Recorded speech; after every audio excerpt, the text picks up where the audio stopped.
So, in many of the suttas, and one that I've just been banging hard on recently, the Majjhima Nikaya number 38, which is the um, Maha Tanha Sankhya Sutta. And the Sankhya actually means the destruction. And that in this, as well as many other suttas, the word, um, the Pali word, whichever it is translated as restraint. Mm. And that another way that we could use the word was control, that we learn to control ourselves, we learn to restrain ourselves. And that one of the points in the sutta, the Buddha mentions that when the monk is well restrained, then his joy is very high because he knows that he is blameless. Yeah. Okay, and that blameless quality is a source or food for great joy. Now, we can practice that in the typical Western way of restrain, restrain, restrain, work hard for year after year, and finally you give yourself permission to say that you're restrained and then you feel good. Hmm. That's the typical way. But the way that the Buddha is actually meaning it is because everything is referenced in this present moment, that if you can restrain yourself and control yourself right now, then you can take joy in the blamelessness of that right now. Yeah, exactly. Exactly. And so this is actually part of right noble attitude. The right noble attitude is no matter how obstructed the mind gets, I can clean it out and come back to this present moment over and over again. And there's a joy that's built into that knowledge that I can control myself.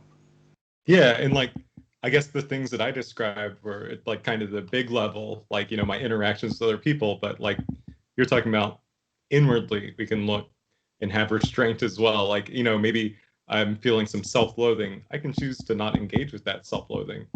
Hmm. And, cleanse my mind or like, weed the garden and feel that joy, that blameless joy. Yeah, like, I'm glad I don't have to be hard on myself. Yeah, you don't have to, yeah. Hmm. So, part of that restraint then requires wisdom. The wisdom is to see the danger that we are restraining ourselves from. Now, there's many different definitions and examples of that, but a cute little definition or a cute little example would be the donut. Yeah, it's a good one. Just your standard little donut from either Krispy Kreme or Dunkin' or Grandma makes them or whatever. The donut is delicious. Hmm. And that's the way that that's the reason for Dunkin' Donut to be in business is that they're delicious. Hmm. Krispy Kreme, they're delicious donuts. And that's what we see on the surface of everything. In fact, every manufactured product has a delicious quality to it. It's Yeah. called sales presentation to get things so that it is attractive and that people are attracted by the attraction and therefore want it because they can see the delight in having it. But if someone goes on a diet, then they can see the danger of the donut. Well, yeah, you could see the danger, but I guess it's also worth pointing out that you can go on a diet and not realize the danger of the donut. You can see that like, okay, I'm not I believe that I'm going to like I believe that I'll be healthier if I don't eat the donut. but you don't know that you are healthier by not eating the donut. We've got, you're cutting out Oh, sorry. momentarily, and then you come back, and I'm not sure whether it's on this end or your end. If you'll cut your microphone on and off, that might help. Can you hear me now?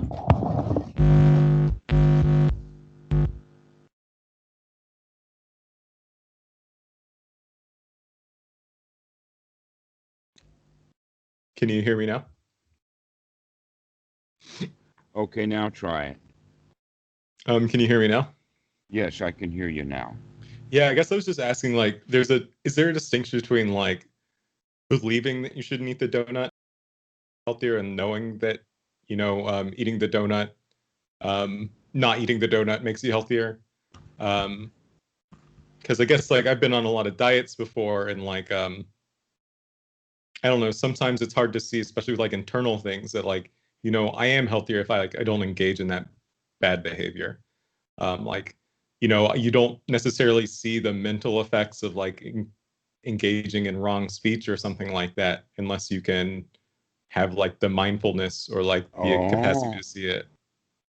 But if you think about it like this, over time, and because of a lot of advertisements and many other things, that seeing the danger in the donut requires wisdom, but that wisdom is generally available. Mm-hmm.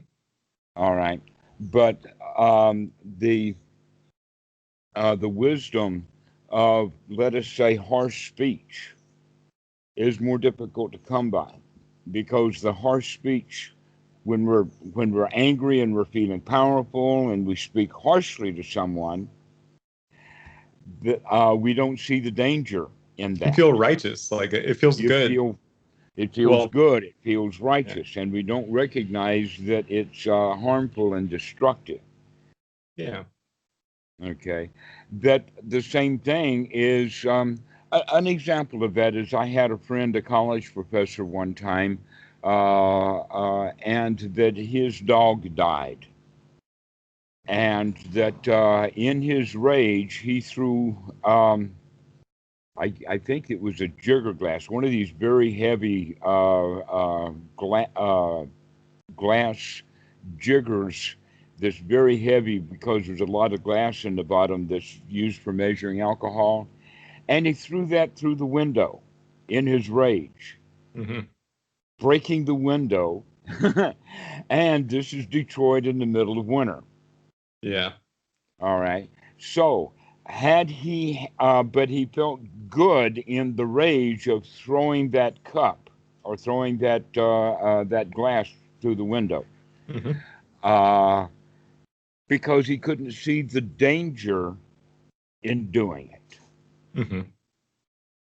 After he threw the glass through the window, only then could he see the danger. That was a stupid move, to break out the window in the middle of wintertime. Yeah, but, like, he couldn't see the danger in that. Like, he was, feeling these very strong emotions. He wasn't, like, seeing the situation clearly. Can't see the situation clearly. Exactly. All right. So let us do it this way. Let us say that the definition of stupid, the word stupid, is that we uh, can see the danger, at least up to a certain level. We can't see the full extent of the danger, but we can see the danger a little bit. But we do it anyway. Yeah. Okay.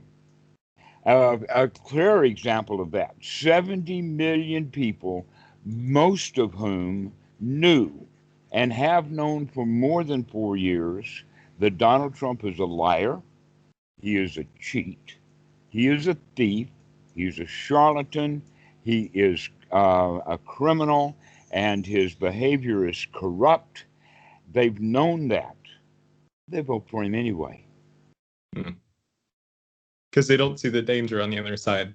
or like there's because some they don't rationalization or see like the thinking. danger in all of that criminality, where in fact the lies and the criminality, for a wise man on the surface, he can see that that's very dangerous behavior.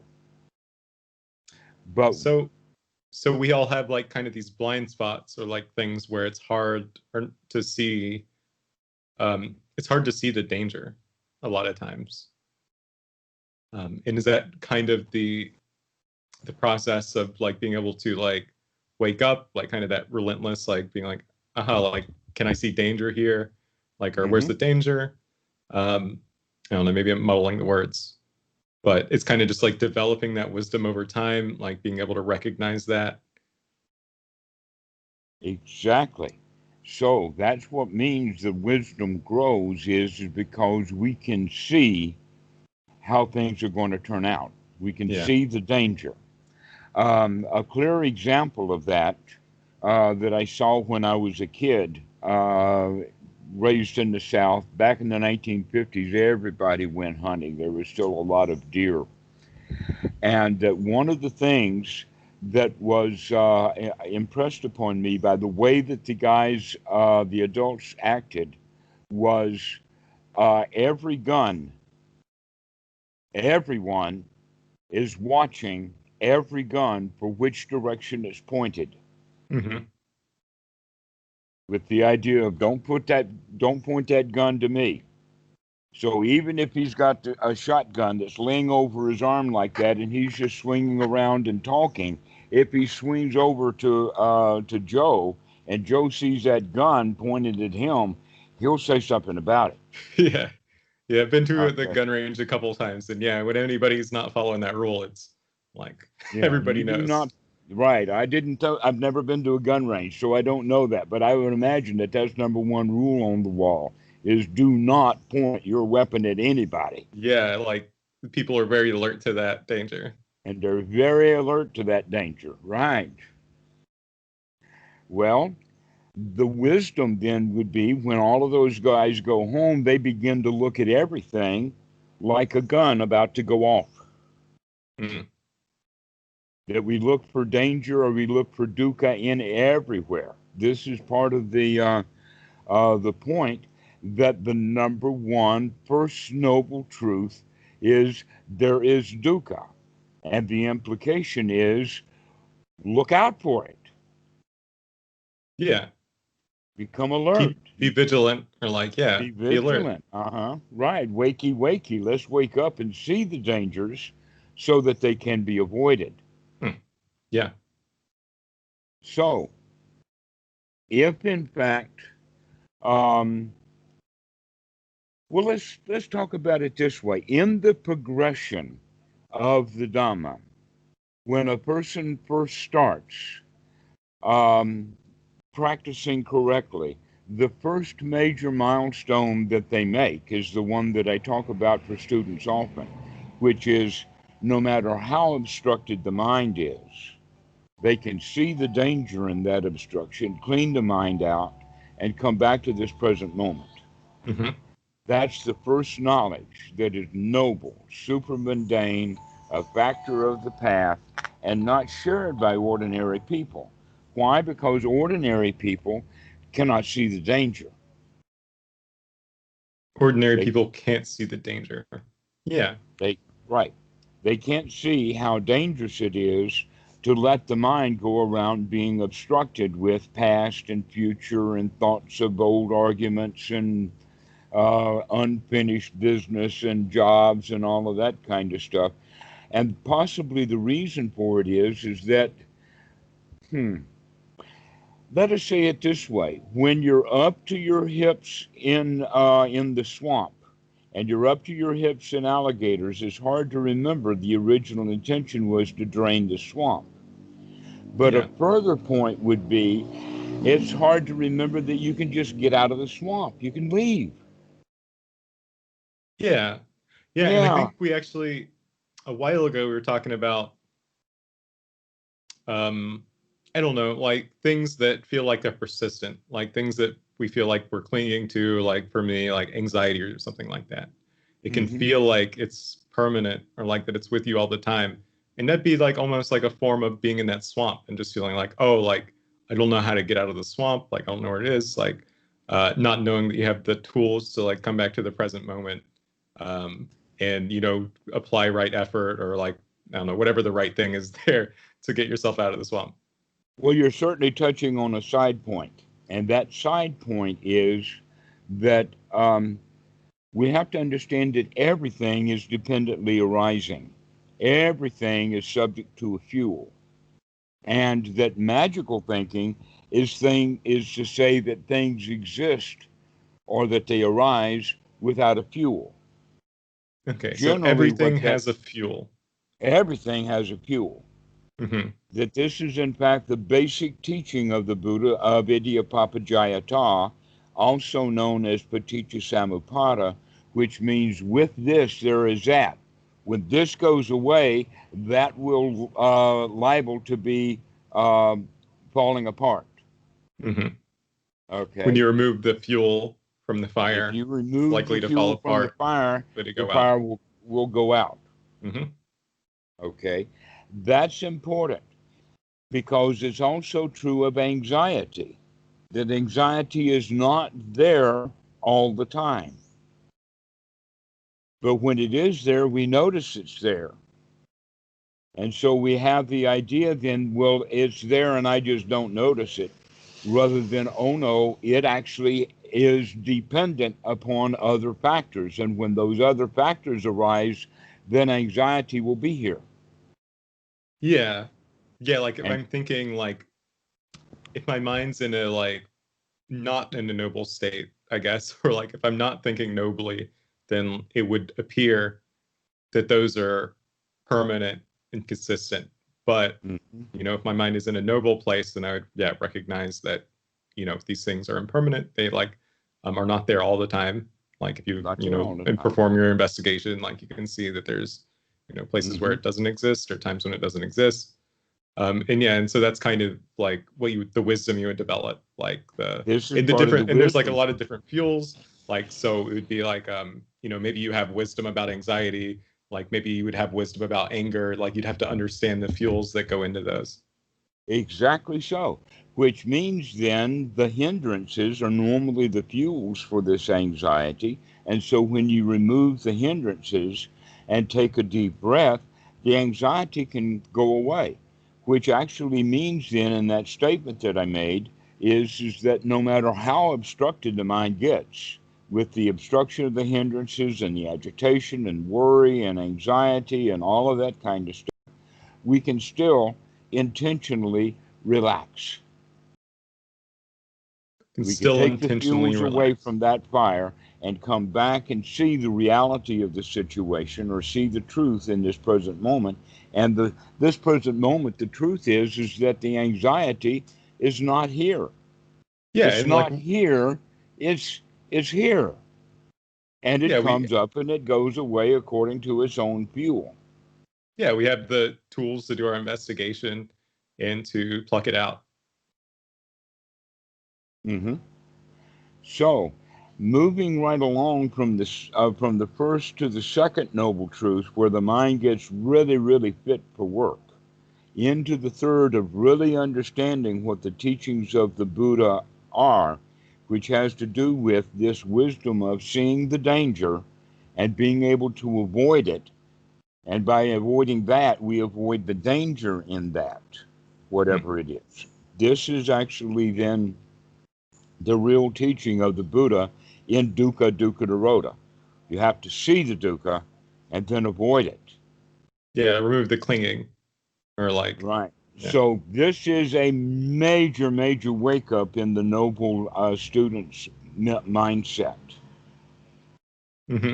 where he begins to go literally on a vigil to make sure that he is not causing suffering.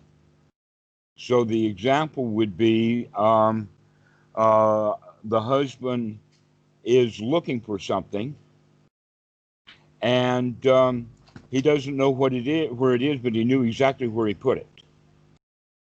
Hmm. And so he asks the wife, "Where is it?" Yeah. And she says, "Oh, I put it in the other room in there." And so he'll say, "What? I've been waiting for it. I've been looking." And then he recognizes and he wakes up to that anger, Hmm. to recognize he loves his wife. Why should he be putting her down? Right? Yeah. And so he wakes up if he is wise, and he can come out of that anger very quickly, no matter how obstructed the mind is by being frustrated with looking for something. In fact, she told him where it was. She answered his frustration. She Yeah. And fixed his problem for him. She told him where it was that he was looking for. But we don't have gratitude for that. We have anger instead. yeah. Yeah, and I guess like there could be varying, like there could be wisdom at varying points. Like it could be like before, like even after he yells, he'd be like, "Oh, like that was a bad response," or like feeling it bubble up, being like, "Oh, like I'm getting angry, like I should keep my mouth shut," or like even Hmm. before it turns into that feeling or something like that. All right. So this brings us then to the fourth knowledge, which is actually now part of the fruit, or this is the beginning of the fruit of Sotapan, and that is to be willing to admit when we are wrong. Hmm. Now, in the sutta, it talks about that the young monk, when he has had some wrongdoing, he will go to either his teacher or to a senior, an elder monk. That it doesn't make good sense to for a wise man to confess or to apologize to a foolish man. Just like kids, they don't apologize to each other because they don't accept the apology. Yeah. They're not wise enough to accept the apology. All right, and so we get in the habit of, for various reasons, that we should hide our wrongdoing. That if our wrongdoing is known, then I will suffer more because we're coming under the position of wrongdoing. The response to wrongdoing is punishment, Hmm. criticism. Now we can understand that authority, we have a kind of a built in authority system within the mind that Eric Berne calls the parent ego state. And the parent ego state of the human mind uh, learns its job from one's parents. And so the job in the beginning for a parent, the mom, she nourishes, she takes care of the baby, she feeds the baby, she changes his diapers, and she gives the young child some instruction, and he begins to pick up language. But by the time the child is 6 years old, the nurturing begins to change from nurturing into criticism. Hmm. So it's And that and ego so state's kind of like beating yourself up.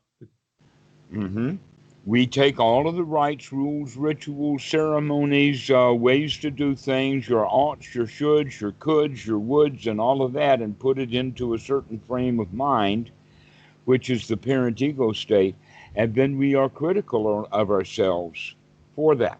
Hmm. And also, because we're critical of ourselves, we're critical of others.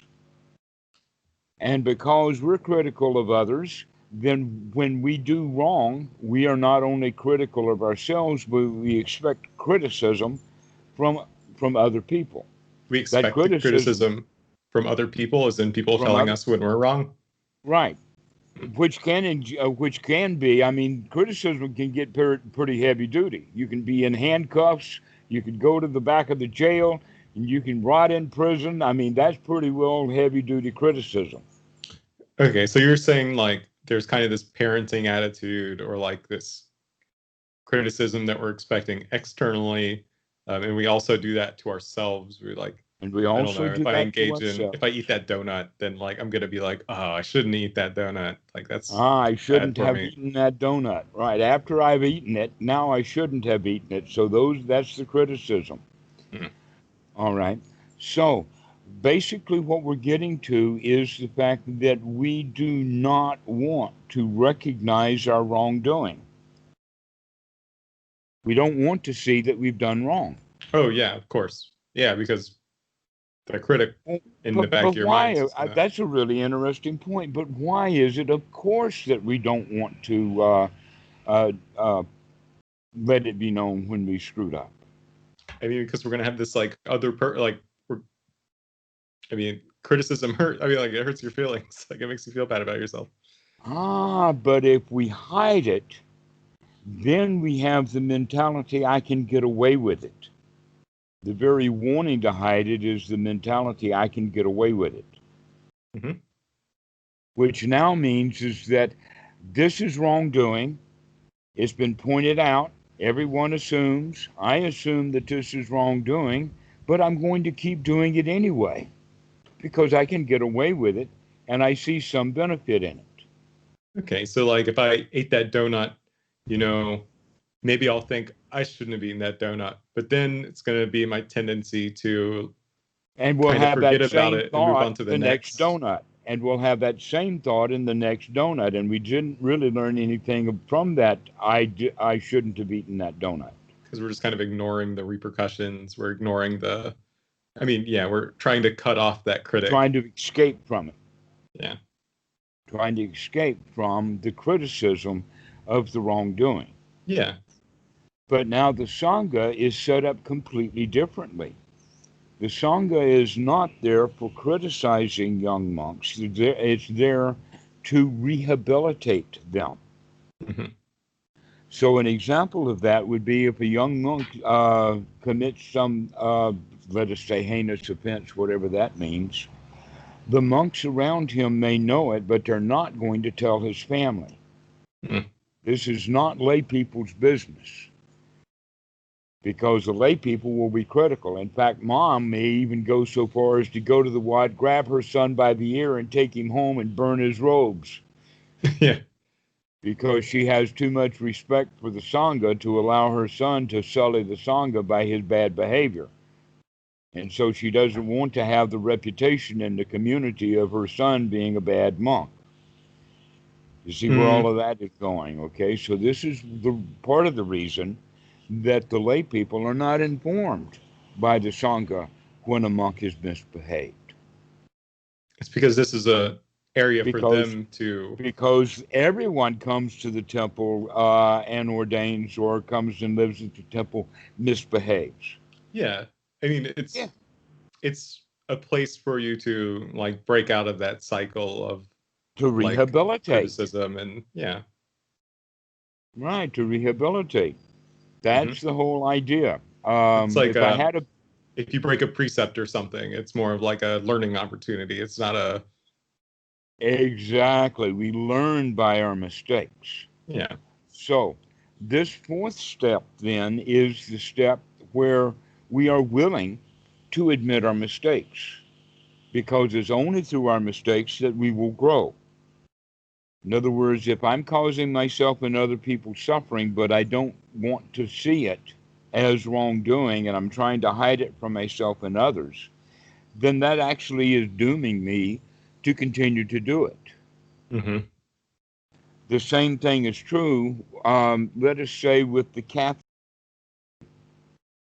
that the idea of a confession is really excellent, that in fact, that's exactly what the Buddhist monks do. This is part of the ceremony of Patimokkha. Every month or every 2 weeks, depending upon where they do it, either on the full moon or on both the full moon and the new moon, part of the ceremony is that the senior monks will go around the Wat giving all of the junior monks an opportunity to actually confess easily. And then at the beginning of the ceremony, every young monk will chant a confession to absolve himself of all of the wrongdoings there, and does the confession, so that when the monks go into Patimokkha, they can do it the way that the Buddha talked about it, in the sense of, oh monks, look at this large assembly here. And all of this large assembly is free from wrongdoing. Yeah. And isn't that true? And all the monks look around and they agree, yeah, that we're getting over and we're absolving the whole Sangha of any wrongdoing. It's like kind of that blameless idea, So like that they blamelessness hold you're each talking other about. blameless. Yeah. So that they can be friends. To see in the West wrongdoing, if you do wrong against me, now we're enemies. Yeah, it's strange because, like, I don't know, you hear about scandals occasionally or whatever, like in I don't know, in a lot of the monasteries or whatever in the West, and it's always people are out for blood. It's like not a learning opportunity. It's like, oh, get that person removed from whatever they're doing. I know of several stories like that. One of them is Buddhist, and the other one is Gurdjieff's story. Um, uh, in in the Buddhist story, um, the young monk uh, is caught and taken to the old master, and all of the monks are outraged that this kid has done this, that, and the other thing. And when they bring him, the head monk says, "Oh, all right. Well, you, the one who's being accused, you come down and you sit beside me here, and you stay here. You stay beside me." Mm-hmm. Okay. What that happened was is that all the accusers then became jealous. Why should the abbot put this guy beside him and ignore them when they brought him here because of his wrongdoing? Yeah. And then the abbot says, "Well, look at how you're feeling right now. True. Yeah. Yeah, look at how you're feeling because your feeling here is now as much of the wrongdoing as, dragging him up for court is just as wrong as the wrongdoing in the first place." Yeah, they're acting in that like parental role or like that criticizer, Right. Exactly. They've not taken as a on friend anyway. criticism. Yeah. They're not being friendly with him. Okay. The other example, which is actually kind of humorous, this comes out of the Tales of Gurdjieff. Back in the 1920s, he had a huge, huge mansion outside of Paris, and it was sort of a training institute like this. And many examples. It's really a fun story. One was is that Gurdjieff, with one of the merchants in town, one of the restaurateurs, he got a job at this restaurant waiting tables, Mm-hmm. and that the restaurateur abided by the regulations of Gurdjieff. And the regulation was is that on every day, a new one of my students will come to do the waiting of the tables, so that it winds up that 6 or 7 people then will only have to work once a week, and Mm-hmm. that they share the salary among them. Isn't that brilliant? Yeah, And I don't know of any place that allows that kind of thing, where people only have to work once a week. that'd be pretty handy. Yeah. And they get sufficient. Um, Mostly our salaries are squandered. So this idea then um, that Gurdjieff had, he had a guy that was foul mouthed, obnoxious, hard to deal with. No one liked him. And so they got up a delegation to go to Gurdjieff to say, "Why do you have this guy here?" And Gurdjieff's answer was, "Look at what you guys are doing. That's why he's here. He is here. I keep him here simply because he's an irritant to you, Yeah. for your own spiritual growth, for your own spiritual journey." So this is in fact now the fourth knowledge. The fourth knowledge is that we have the knowledge that is supramundane, a factor of the path, and certainly not held by ordinary people, that we are quite willing to apologize. We're quite willing to see that we've done wrong and that we can learn from that. That in fact, that's what scientific investigation, scientific experimentation is all about, is so we can learn from our mistakes. And that's because you would know that, like, not being able to deal with the mistakes, not being able to see the results of whatever you've done, kind of clouds, like, prevents you from taking the right action in the future, or like taking the right step forward in the future. Exactly, exactly. If we confess with the idea that I'm getting this literally off my chest because I can feel the weight of it on my chest, and what a relief it is to get this stuff off my chest, that I back into a community within the commune. I'm back in harmony again, and that feels so much better than, for instance, back to the point where the guy was angry at his wife because she moved something, and then she told him where it was. If he is grateful for her, then he's back in community again. But if he harbors, oh, look how hard I had to look for that thing, then he's going to be separate and pulled apart. Our feelings Yeah, separate from others. yeah, like, find fights in other places, where there isn't any need for it, just because, Hmm. I don't know, he lost his keys earlier. And so the basic idea then is for rehabilitation Hmm. rather than punishment. Yeah. Uh, Now, that means that now we're eager to see our wrongdoing, because seeing the wrongdoing eager is the same thing as being eager to see dukkha. We can see it. Only when we see it is there an escape. If we cannot see the danger, then we will not see the escape. All we will see is the gratification. In other words, we can see the good part about it, but we can't see the downside. Everything has an upside and a downside, and then so a lot of what you could say that another way of looking at the Buddha's teaching of dukkha, dukkha nirodha, is to say that basically Buddhism is a cost benefit analysis. Hmm. What is the cost? What is the dukkha? And what is the benefit? And generally, the cost is higher than the benefit, and therefore, let's not do that. Yeah. And It, so it, we restrain ourselves. We learn to control ourselves. we learn to, yeah. Okay. Yeah. We learn to restrain ourselves. We learn to, like, be able to see the consequences of our actions, like, I don't know, the bad thought patterns, I don't know, the way we talk, all these different things, so that we Hmm. can do better the next time, or right now, Oh, right rather. now. Yeah, You're right. right now. We can come out of it right now. And we will make a mental note to be on guard for that the next time it comes up. Yeah, is that, like, inner critic that we have? Um, I feel like with certain emotions, you get close to them, like, you try to observe them, you try to investigate. It can be painful, and you shirk away. Um, is that kind of that critic? Is that the avoidance of, like, understanding the impact, or like the effects of what's going on?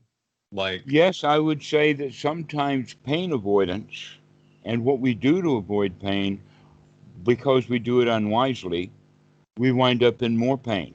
mhm, An example is that the child broke something that was dear to the parent.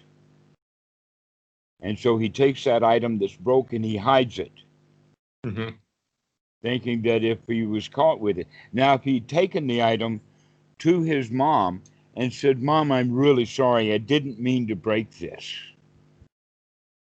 then, he'll have to deal with whatever level that she has for that.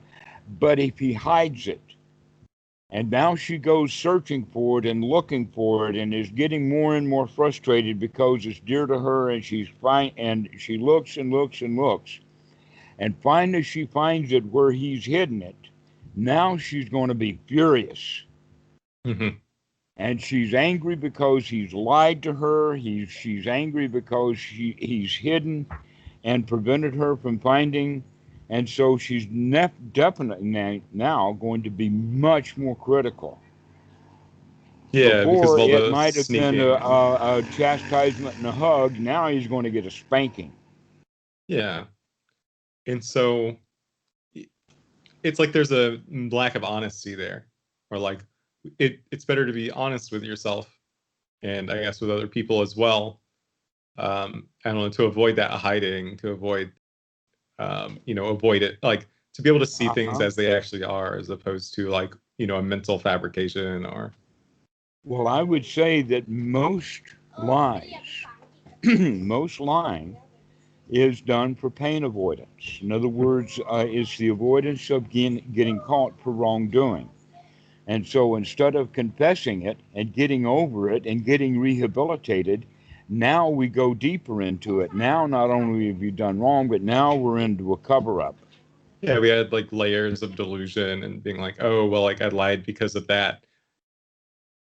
This other thing's important and I need to like uphold that thing or whatever. Like it's just like Hmm.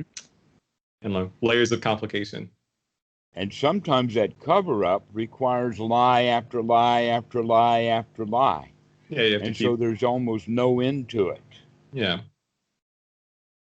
All in the case of the little boy avoiding fessing up and say, I accidentally broke your piece of jewelry or your uh, china figurine or whatever it was, that we can confess, I did wrong. Hmm. I broke it. Let me see if I can help with some sort of rehabilitation, some retribution. If we had that as the mentality for our entire civilization, then we would have many, many more social workers and a whole lot fewer prison guards. Yeah. But we But have ours, the mindset of punishment. but our whole culture's mindset is in punishment Hmm. for wrongdoing rather than rehabilitation. And because of the punishment for wrongdoing, that's why you expect. This is kind of funny because when I was a kid, the whole idea, everyone that I knew, was that people don't lie, everybody tells the truth. And yet, what is set up in our society is that people are going to lie even when the truth would serve them better. Hmm. We've gotten into such a habit of lying because we're trying to cover over and prevent wrongdoing from being seen. Yeah. Right. So here's the thing: if we confess correctly, joyfully, with the idea of finishing it off, then we can go through the rehabilitation easily. But if we don't, if we try to hide it, then we'll do it again and then try to hide that one too. And now we do it a third time, and now we got three things to hide. And now we got a fourth one that we keep doing wrong, doing the same thing or other things wrong. And we wind up having to cover up a whole lot of wrongdoing. A really Yeah. clear So, example of that is the Trump administration. I mean, look how much time and effort they spend trying to cover up the lies that they've told. yeah. Lie after lie after lie. I hear 20,000 so far So from Trump alone. there's quite a few. Yeah, I guess like, so we've talked a lot about, confessing to other people or like confessing in a monastic setting. Like, can we confess to ourselves, or like, can we be honest with ourselves while also avoiding that inner critic? Ultimately, that's exactly the only way to do it. I mean, that's what we'd want to do. Hmm. Um, yeah, I guess like the monastic setting like helps promote that, or like having surrounding yourself with good people that are your friends, like kind of helps with that as well. But Well, I guess it, it's like following the eightfold path, kind of like one of the mhm. side effects would be being honest with yourself, or like maybe one of the requirements, Let's put or it not this honest, way: but like that. if you're hurting yourself and only yourself, then it makes sense for you to confess your own wrongdoing to yourself and rehabilitate yourself. But if what you've done is also harming others, now we need to do a broader rehabilitation, Mm-hmm. okay, so that we're not harming others. That's the whole idea then about the Patty Mawk and the Sangha. is that the monks rehabilitate themselves so that they can stay in community. If a monk has done something wrong and feels guilty about it, then he will break himself away from that community. So the idea of the Sangha then is everyone's friends, everyone does wrong from time to time, but we get it out we, and get over it. Yeah, I guess like as a layperson though, I walk through my day like harming other people, engaging in wrong speech, like it's much easier in a non like in a living in I don't know, being a software engineer, doing like whatever to, you know, have lapses in awareness. Like there's just so many more distractions. Like there's so many more things like coming at you that you have to like be vigilant against. Mm-hmm. Um, And so you live around a pack of liars. yeah, I mean, myself included. I mean, I'm steeped in Yourself, you're society. included, right? Like there are just certain like lies that you grow up with. I mean, lies, I guess, like I don't know, you know, we all delude ourselves. Well, maybe not all of us. I guess the Buddha didn't delude himself, but it's easier to be deluded. It's easier to be like greedy, living in society than like a monastic environment. I guess I with think that you put it too high in the sense of like only a Buddha. yeah, All right. This is actually something that anyone can do. yeah, okay, yeah. That's what I was. So anybody can Living do this. living a noble life is something that many people can do. So it's not That is limited to like special monks or person, like right? There's not that a the person is. layperson could, lead a noble life as well. Hmm. Okay, that's what I've been worried about. Like, I don't know. Yes, I was and hoping the culmination would be like, oh yeah, you have to be a monk to like, you know, no, but it really does help to be yeah, sure, around nobles. yeah, It rubs off. Just your conversations with me has had a rubbing off effect.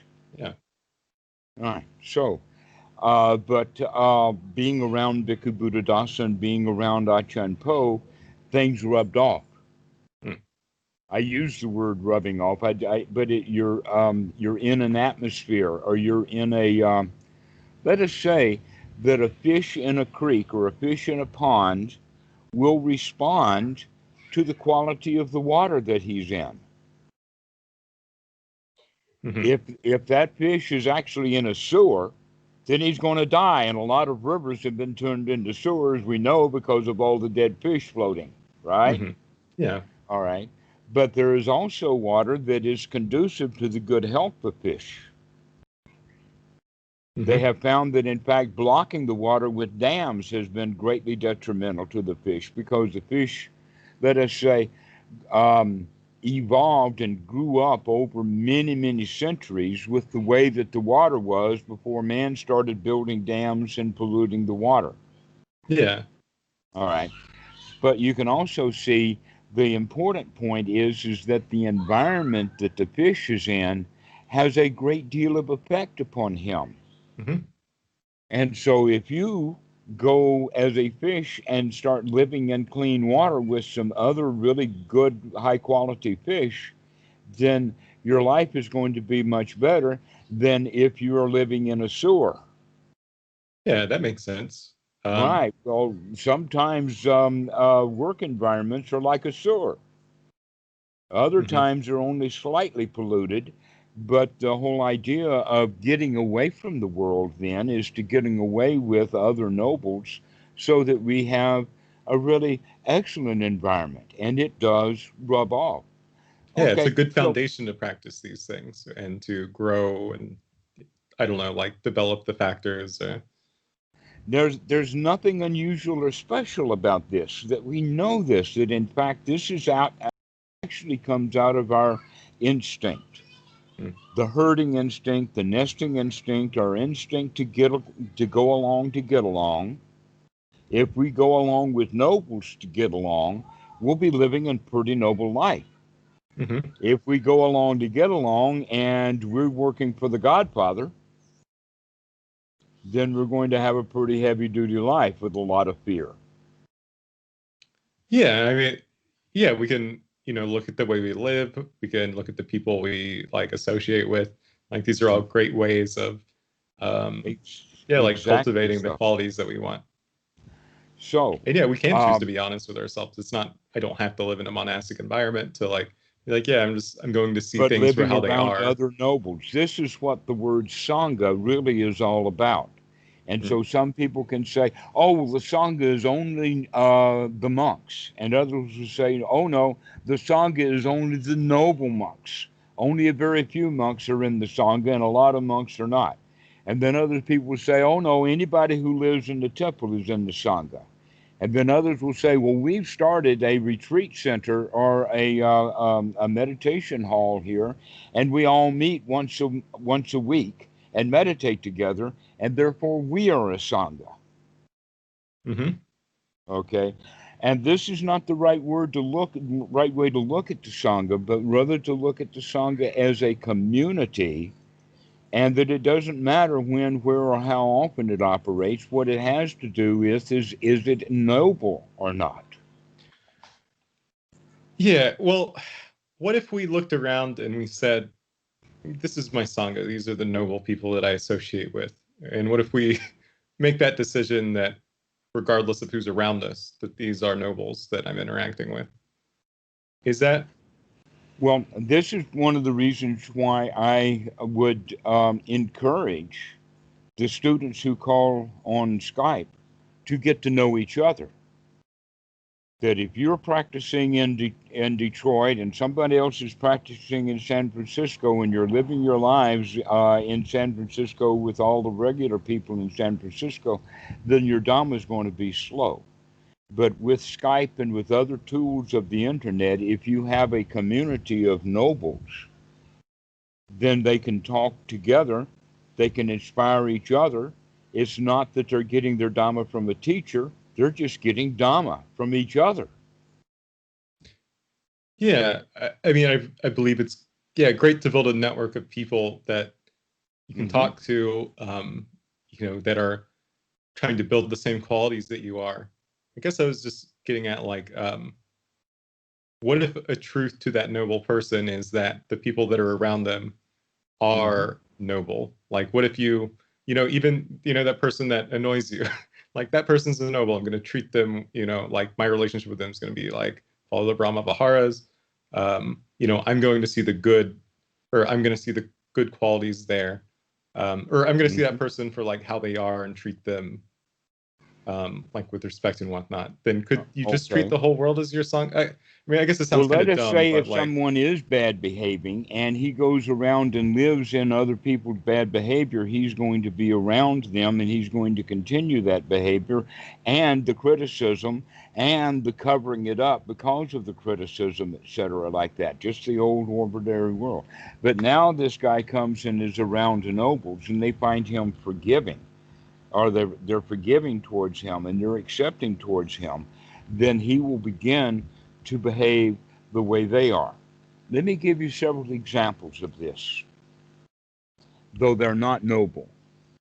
hmm, But if someone is an alcoholic, he's a barfly, he lives in the bar, he drinks in the bar, and then he decides that he's an alcoholic and he joins AA. One of the things that AA requests for him is that, okay, now that you're in AA, you should hang around AA people and stop hanging around with all of your old barfly friends. If somebody joins the AA but spends all of his time in the bar with his bar fight friends, guess what? He's not going to get much out of AA. yeah. But if he stays in AA and associates with new friends in AA, and everyone has got the same problem of trying to avoid alcohol, they can help each other avoid it. It's very unlikely for two AA dudes to get together and go to the bar. Hmm. Very unlikely. But if your new member of the AA gets together with one of his old drinking buddies, the likelihood is they will go to the bar. Hmm. Okay, that's one example. Next example, when a young man gets married, He in many cultures they have a bachelor party, which means all of his old bachelor friends are there to celebrate him getting married and also to say goodbye. Because once somebody gets married and now he has a wife and he includes her, and so he generally begins to have married friends, and he no longer associates with his bachelor friends. If he continues to associate with his bachelor friends, it will have detrimental influence on his marriage. Mm-hmm. Point number three, for whatever reason or ever how it's done, when somebody joins the military, the first thing that the military does with him is take him out of his house, take him away from his family, get him ready, and then put him into boot camp. Yeah. And you want to keep him away from all of the other people who are civilians and put him only with soldiers. Mm-hmm. Isn't that interesting? So we see it with AA, we see it with marriage, we see it with joining military. You can see that in many coups, or cults. That the cult leader wants to keep people away from the ordinary society because the ordinary society is going to say, hey guys, look at that cult. You better not be in there. And so the cult, in order to indoctrinate people, want to get them out of society. So both for good or for bad reasons, this is also what the idea of a congregation for a church is. So that Yeah. they associate together in wholesome ways rather than unwholesome ways. Okay. Yeah. Okay. So I guess the Buddha, there's a story about the Buddha that was kind of interesting that I heard the other day, in that um, they sent an assassin after him, and then like an assassin to kill that assassin, and then an assassin to kill the assassin's assassin, or something like that. And then the Buddha was like, oh, like was able to convey to them like I don't know, something that like let them awaken on the spot or whatever, and then they Mm-hmm. kind of became a part of the fold. The Buddha didn't decide not to associate with them because they were sent there to kill him. It seems like Oh, you're talking they about were the story almost, of Angulimala. yeah, it seems like they were almost able to like be noble because of their presence. And so what I'm saying Because is of the like, presence of nobles, people tend to become more noble. yeah, so we should, engage with people that are noble, but we should also probably engage with people that aren't noble, like those assassins, because, they could be noble. They could see, the fruits of your But efforts. that's when your nobility is fully established. Yeah, that's All true. right. But in the process of establishment of nobility, it is better to solidify that nobility in the presence of others. Yeah, I agree. I mean, yeah, that makes a lot of sense practically. I get that it makes a lot of sense Mhm. practically.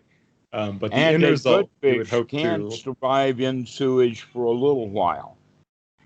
yeah, it seemed a little, I mean, it seems intuitive and it makes sense. Like Thanissaro Bhikkhu like talks about this, surround yourself with people that are good, or like that are noble. But um, it seems like there's another element of like, the people around you can be noble as well. Like you can be a font of like goodwill to those around you. That I Hmm. shouldn't like exclude people in my life. I mean, like there are certainly obvious examples. Like if you're an alcoholic, then yeah, you wouldn't want to associate with people that drink alcohol. Like I am currently like not enlightened or whatever, so it would make sense that I wouldn't want to, engage with people that trigger certain bad behaviors in me. Okay. All right. Well, let's use that as an example then. Let us say that the idea is to walk into the bar and proselytize against alcohol. That's Yeah. going to be pretty tough. The barkeeper, the owner of the bar, they've got some pretty heavy investment in selling alcohol in the bar, and also the people who are in the bar already. So proselytizing against alcohol may not, in fact, be the best thing to do in a bar. No, but you could go to the bar Okay. with your friend, not engage in drinking. Okay, but you Good. can occasionally go into the bar for some other reason, perhaps to go rescue a friend who is drunk in the back of the bar and take him out of the bar. Hmm. Yeah, you can take more Okay, people out of the bar with you than you went in with. exactly. That's the point now. Let's take that to an ordinary conversation. Let us say that for whatever reason, Daddy watches a particular news program every day, and every day he gets angry Hmm. because of the news program. He may be watching Fox and listen to what Fox says and getting angry at what they're talking about, or he can watch Fox and get angry at Fox because of what they're saying. But Hmm. in either case, Dad gets angry. Now, how is Junior going to handle Dad depends upon his own level of nobility. That we can go and try to cheer Dad up, but then Dad turns his anger from the television to his son, and the son kind of slinks off Hmm. because he's not ready to handle nobility. His joy is not good enough or big enough yet. But Hmm. after he's well practiced, he goes back and he talks to Dad, and Dad's very angry about the television. And you can, with enough joy, you can begin to wear down his anger, asking him questions and get Dad to settle down. Hmm. But you have to have that. I say it like this is what we're talking about is mudita, and that you have to have enough joy because his anger is huge. And Hmm. every day he gets angry, and it's a huge anger. Anger about politics or anger about this and that and the other thing. So that means that you have to have enough joy to overwhelm his anger, which Hmm. means that we don't do our joy with a teaspoon. We have to have a shovel, Hmm. which means that we need to find a, and the better, easier place to get that is by being around the nobles. If that young noble boy is only at home and is always around his dad, who is always angry about the TV, it's going to be very difficult for him to have enough joy.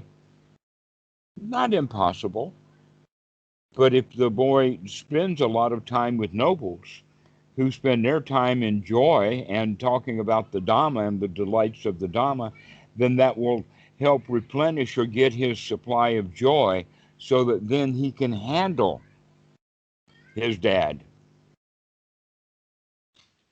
All right. Now you can say at that higher level, when the Buddha's got unremitting joy, then he can handle even Angulimala the assassin. Yeah. Yeah, that makes sense. I guess I was just pushing back or like having this discussion because it feels a little incongruent or like with the attitude that we want to cultivate to be like, I'm gonna, um, I guess we do want to be vigilant, like we want to be on guard for things that um, I don't know, for like for dukkha, um, pluck it out when it's there. But like the attitude that we want to cultivate is that like we can do it, like that we could, an assassin comes to us like or whatever, and like we're able to convince them to like, oh, like there's a better way or something like that. But Mhm. yeah, it is a process. You won't have unremitting joy. Maybe when you're starting out, I don't know, maybe you do, maybe you're natural or something like that. But realistically speaking, you don't want to be an alcoholic and walk into a bar. All right. So now we can begin to sum this up in the sense of why then did the Buddha start the Sangha at all? For several reasons. One is so that nobles could associate with nobles and help each other along the path. Hmm. But another reason to start the Sangha is to give an organization like quality or an object that people could see so that they could know when they got, let us say, they got inspired to practice the Dhamma, that there was in fact an organization that they could join so that they could change their lifestyle completely Hmm. and be among friends. and live among friends and talk among friends and live a life of friendly. This is also, you've heard in many cases, the Buddha is very big on friendship. So basically, what we could say is the Sangha then can be defined as noble friends. The Hmm. Sangha that I live in is because I'm collecting nobles around me. And so this is the way that we want to look. And that in Thailand, that noble Sangha is pervasive. There is a Wat in every village.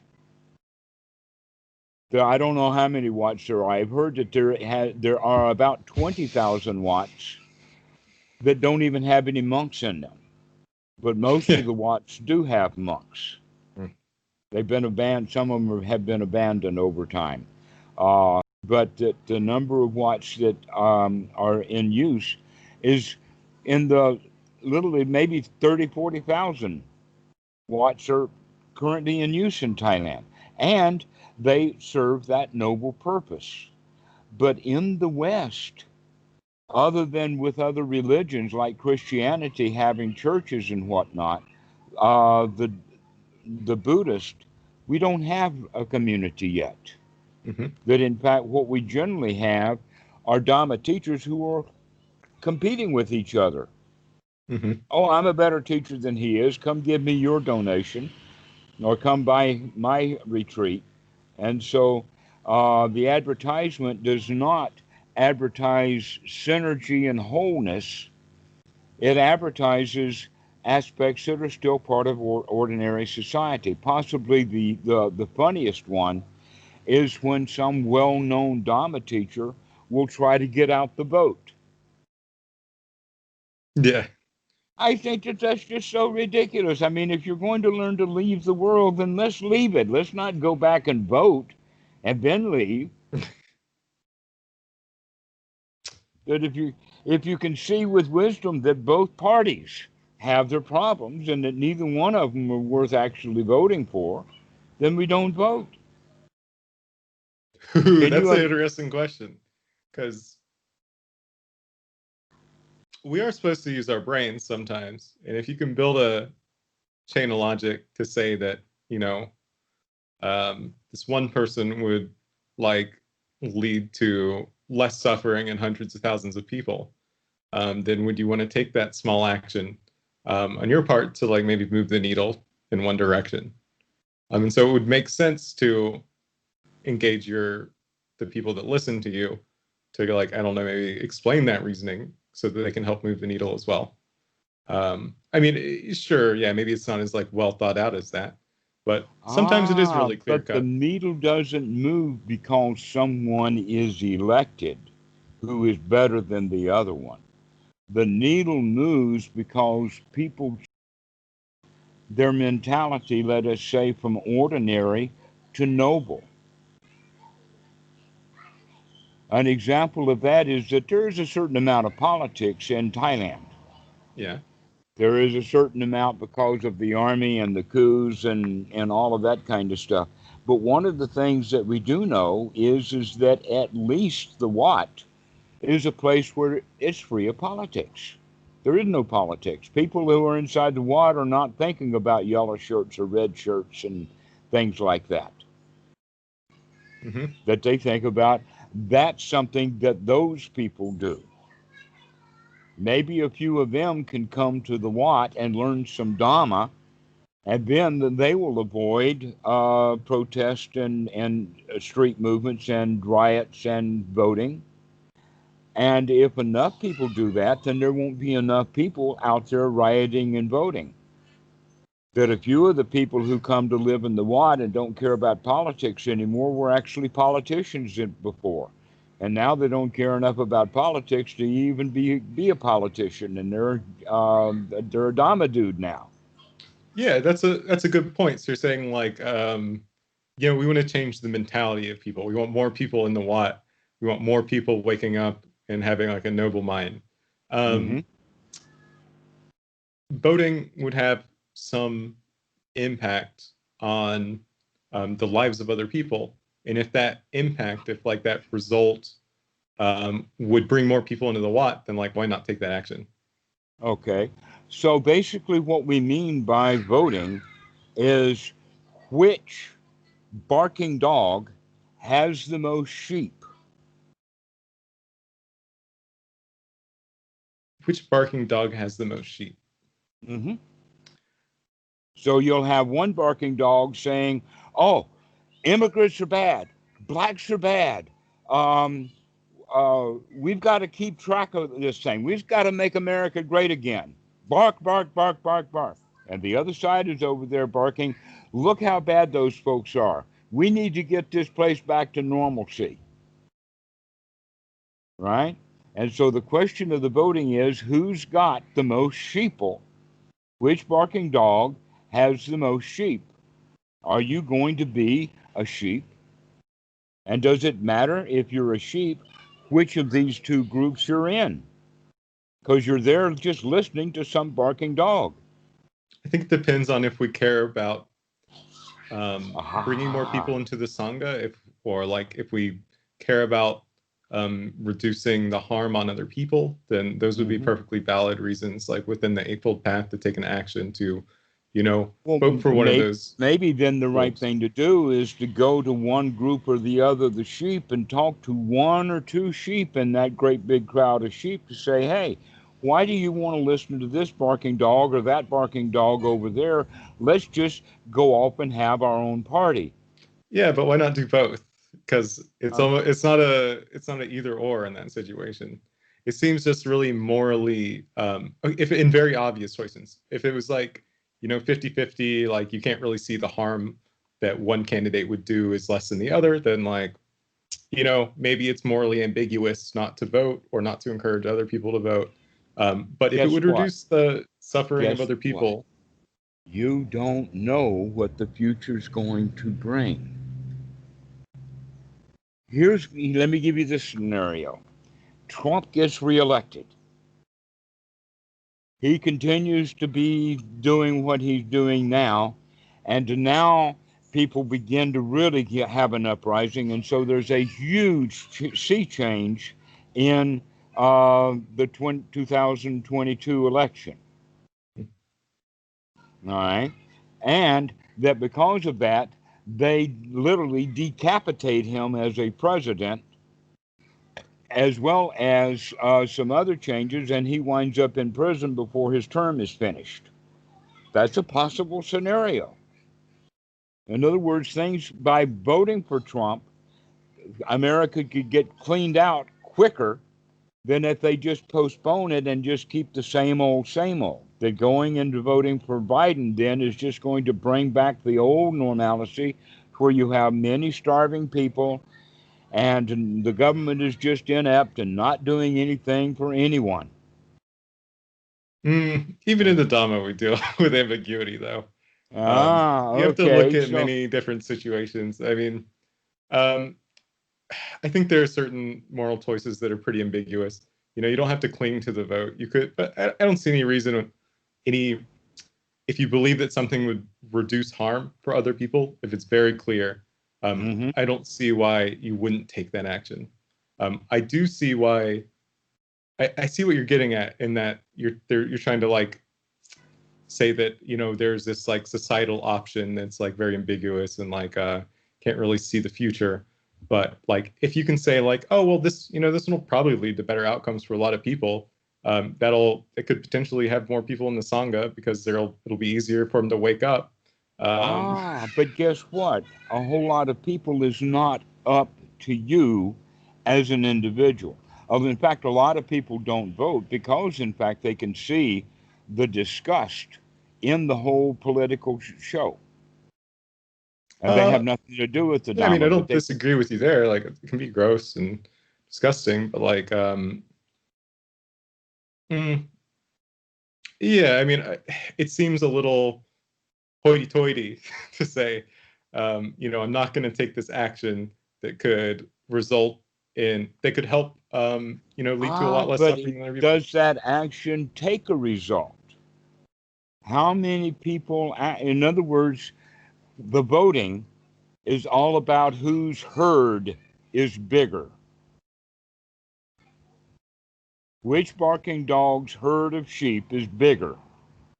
Yeah, sure. Okay. Yeah, and you're like you're loading the language a little bit, but yeah, like um it is about like how many people are like saying they want it one way versus how many people say they want it the other way. Mm-hmm. All right. So Um, if you are a sheep and you go and join that bigger herd, you haven't helped anybody do anything. ooh, And have you if heard of you the go trolley and problem you go before? and join the smaller herd, you still haven't helped or done anything other than your own feelings. So Mm, the whole that's not idea true is, though. pardon? That's not true. That What's doesn't seem very wise. what? That an individual vote? If Michigan had 150,000 more votes for Biden than they do for Trump, then how will 150,001 vote be any better for Biden?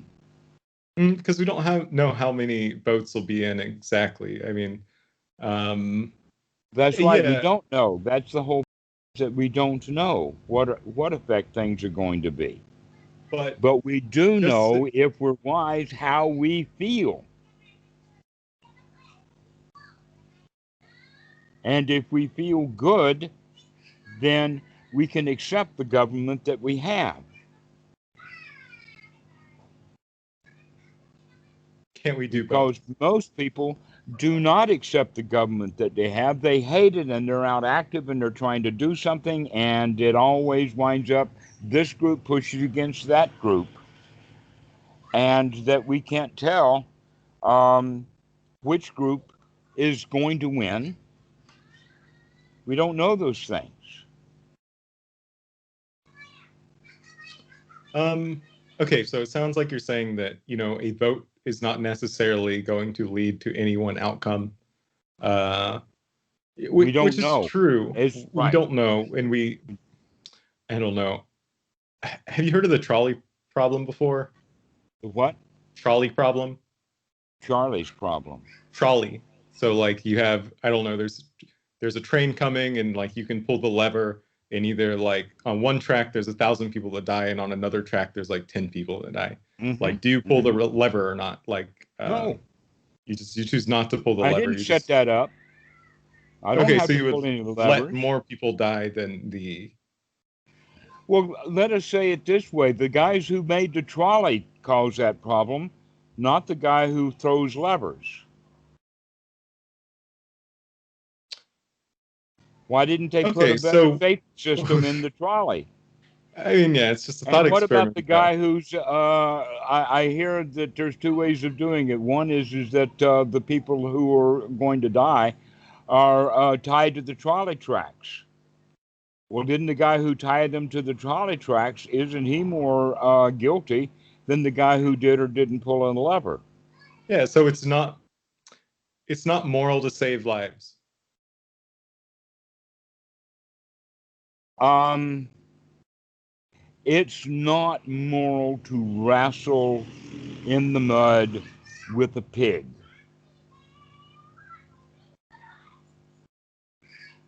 I think it's okay to save lives. It's okay to save lives I think if it's okay to that's take an what action, you're doing. regardless. Like if you can take an action to save lives or to like reduce the harm in someone else's life, it But seems that like I there's a part of the Eightfold Path that says like you should pull that lever, you should reduce suffering if you can. Like reduce suffering. I mean, if That's only the for the whole selfish point, reason though, that that many the of us, by impact on your voting, own think. psyche, I'm sorry. Go ahead. or even not like just because the impact on your own psyche, like of killing 1,000 people, it would be harder to like clear your brain out. Like it'd be harder to.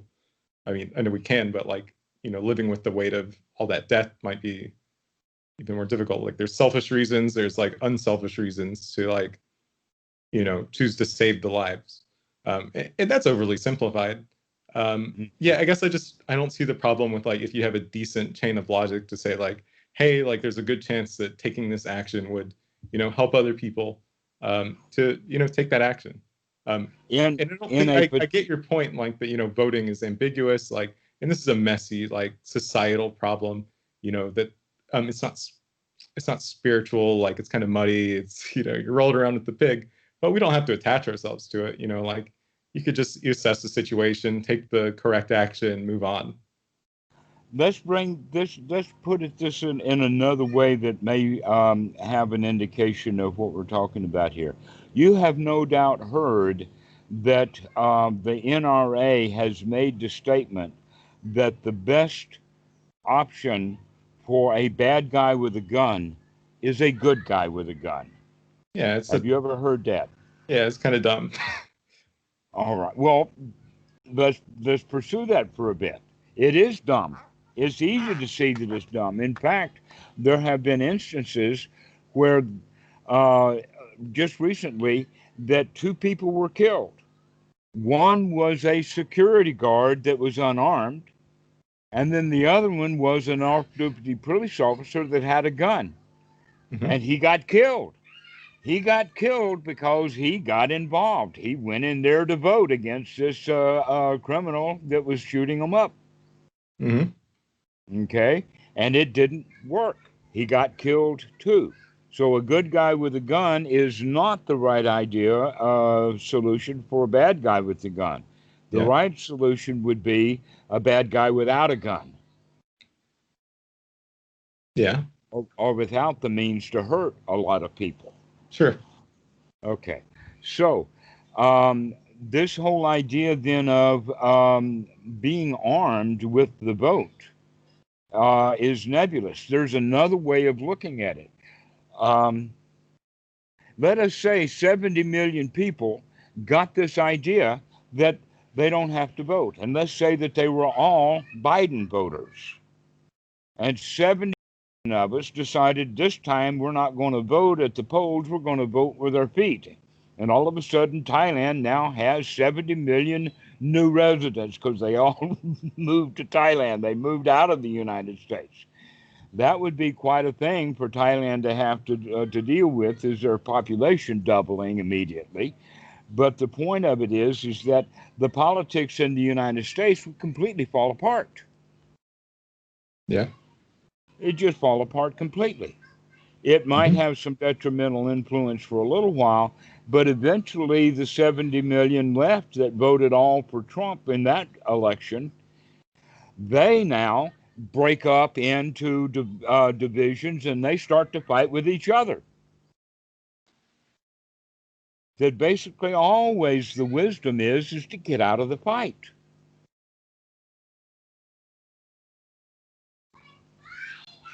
Rather than saying, oh, if I fight with this team, then the results will be better. Because that's always the mentality. Everybody has that mentality, is that I want to vote for my guy because if my guy wins, my life and everybody's life is going to be better. I mean, okay, so you're saying we're equating voting to fighting. Isn't it? I don't strictly disagree, because if you get down to it, a lot of things are violence. A lot of things are, imposing your will on another person. Mm-hmm. That's what a government's for, isn't it? I agree, but I mean, I see we're getting at. It just is not imposing its will on the right people. It's the wealthy now with the government is imposing their will on the poor. But a better government would have opposing their will on the rich people, taking their money and giving it to the poor. So a Robin Hood kind of government is better than a capitalist government. That socialistic governments are better than capitalistic governments. Bhikkhu Buddhadasa and the Buddha agree on that. The question is, how much mud wrestling are you going to do? I don't see any problem with taking stock of the situation, seeing what it is for in reality. And then taking an action that you think would lead to less suffering in other people's lives, especially if it's very clear cut. I don't think it necessarily equates to the fighting examples you brought up. I do get that there's there's movement, there's some sort of action there.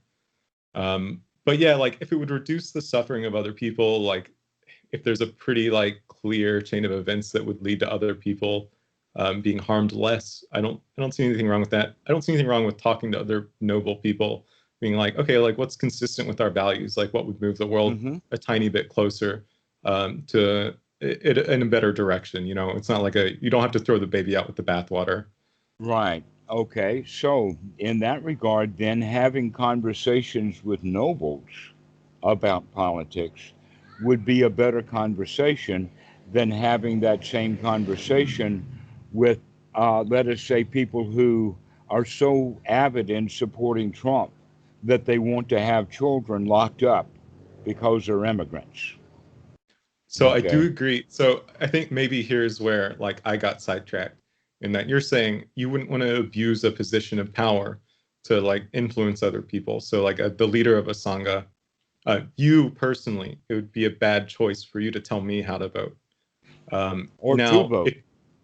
or to vote, like, okay, like maybe it would be irresponsible of you to discuss with people, say like, okay, here's like my values, here's the action that I think would produce the best result. That maybe could be irresponsible. In a situation with your peers, might not be a little more ambiguous there. And you may feel more comfortable like making your case that, you know, taking this action, you know, pulling the lever on the trolley problem, you know, to save people's lives. You could be more comfortable that those other people would have the tools to like kind of grapple with those topics. Or do you disagree with that? The trolley problem, which is actually a setup, it's a situation that doesn't exist. Very few people go around pulling levers like that in that trolley problem as an exercise in morality. But basically, what I know of the trolley problem is that it is basically a choice between something really terrible and something even worse than that. Sure. And that if you take an action, the really, really terrible thing will happen. But if you do take an action, you will save it from very terrible, but you're actually now intentionally causing the less terrible thing to happen. Yeah. How are you going to feel about that? About the less terrible thing happening? About you causing the less terrible, but the terrible thing to happen. To where the more terrible thing that happened would be none of your business. That's tricky. You know, I'd probably feel pretty bad about it, but you know, It at is some level, right. You would to take though. Is it more moral for me to feel bad because I know I have the ability to wake up and see things for how they are? You know, get the gunk out of my brain. Like I may be able to process that, and you know, help save other people, like reduce the suffering in other people's lives. It's a well, difficult maybe decision. instead of throwing the lever for which track the trolley is going to go to, why don't, as the trolley comes by that lever, we jump on board and apply the brakes? Yeah, I mean, it's a So that simplistic nobody scenario. dies. Okay, yeah, Yeah, it's that's just a trying to point. highlight like a choice where, yeah, something bad would happen, and then maybe something less bad or like nothing bad would happen. And it's just trying to highlight that, you know, maybe there's an action that we can take that would cause less suffering. And so that's kind of what I was trying to point out. Like, is it okay to like engage in the world when it would cause like, you know, less suffering to happen? You know, maybe engaging in violence directly. That's a very obvious, like, you know, Now we're scenario where back you to want to the good step. guy with a gun. Yeah, good guy with a gun. You know, voting, I don't think is on the same tier. Like intuitively, I don't think it's on the same tier as like enacting, you know, like physical In violence. other words, the good guy with the gun who goes into it, he's like the only good guy with the gun. You don't have 10 million good guys with guns after that one bad guy. Is it With a okay gun. for you to throw a rope to somebody that's drowning? Oh, absolutely. Oh, Okay, that's an action. absolutely. That's violence. Yes, but when there are 75 million people out there drowning, that's overwhelming. Maybe in that regard that you can just save one. And then out of his gratitude, he saves two more. And then out of their gratitude, each one of them saves two. And pretty soon we can get up to 75, 65 million. That's what the Dhamma is all about. Is let's not try to save 70 million people. Let's just save one. Yeah. But why not do both? I don't know. Like, I just don't see any problem with saving people in the trolley problem. Like, if I was like fully But awake. let's go back then to the 10 million guys with good guys with guns after the one guy with the bad guy with a gun. All right. And that's the case, then how much better is 10 million and one good guys with a gun? How much better is 10 million in one good guys with a gun? Over 10 million good guys with a gun. I don't see how it's comparable. All right. Here's the way.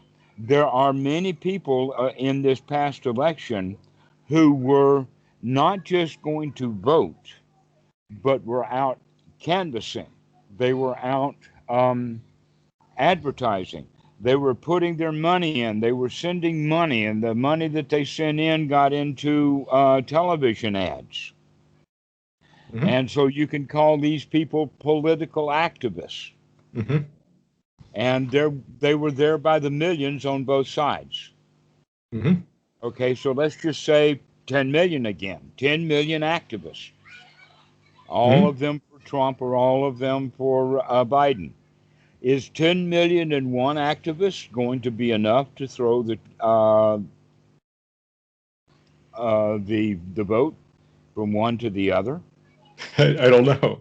Like, I mean, probably not. All right, but okay. So look at it this way: is that it depends upon if one guy is drowning, and I'm the only guy on the shore. Of course, I'm going to do something.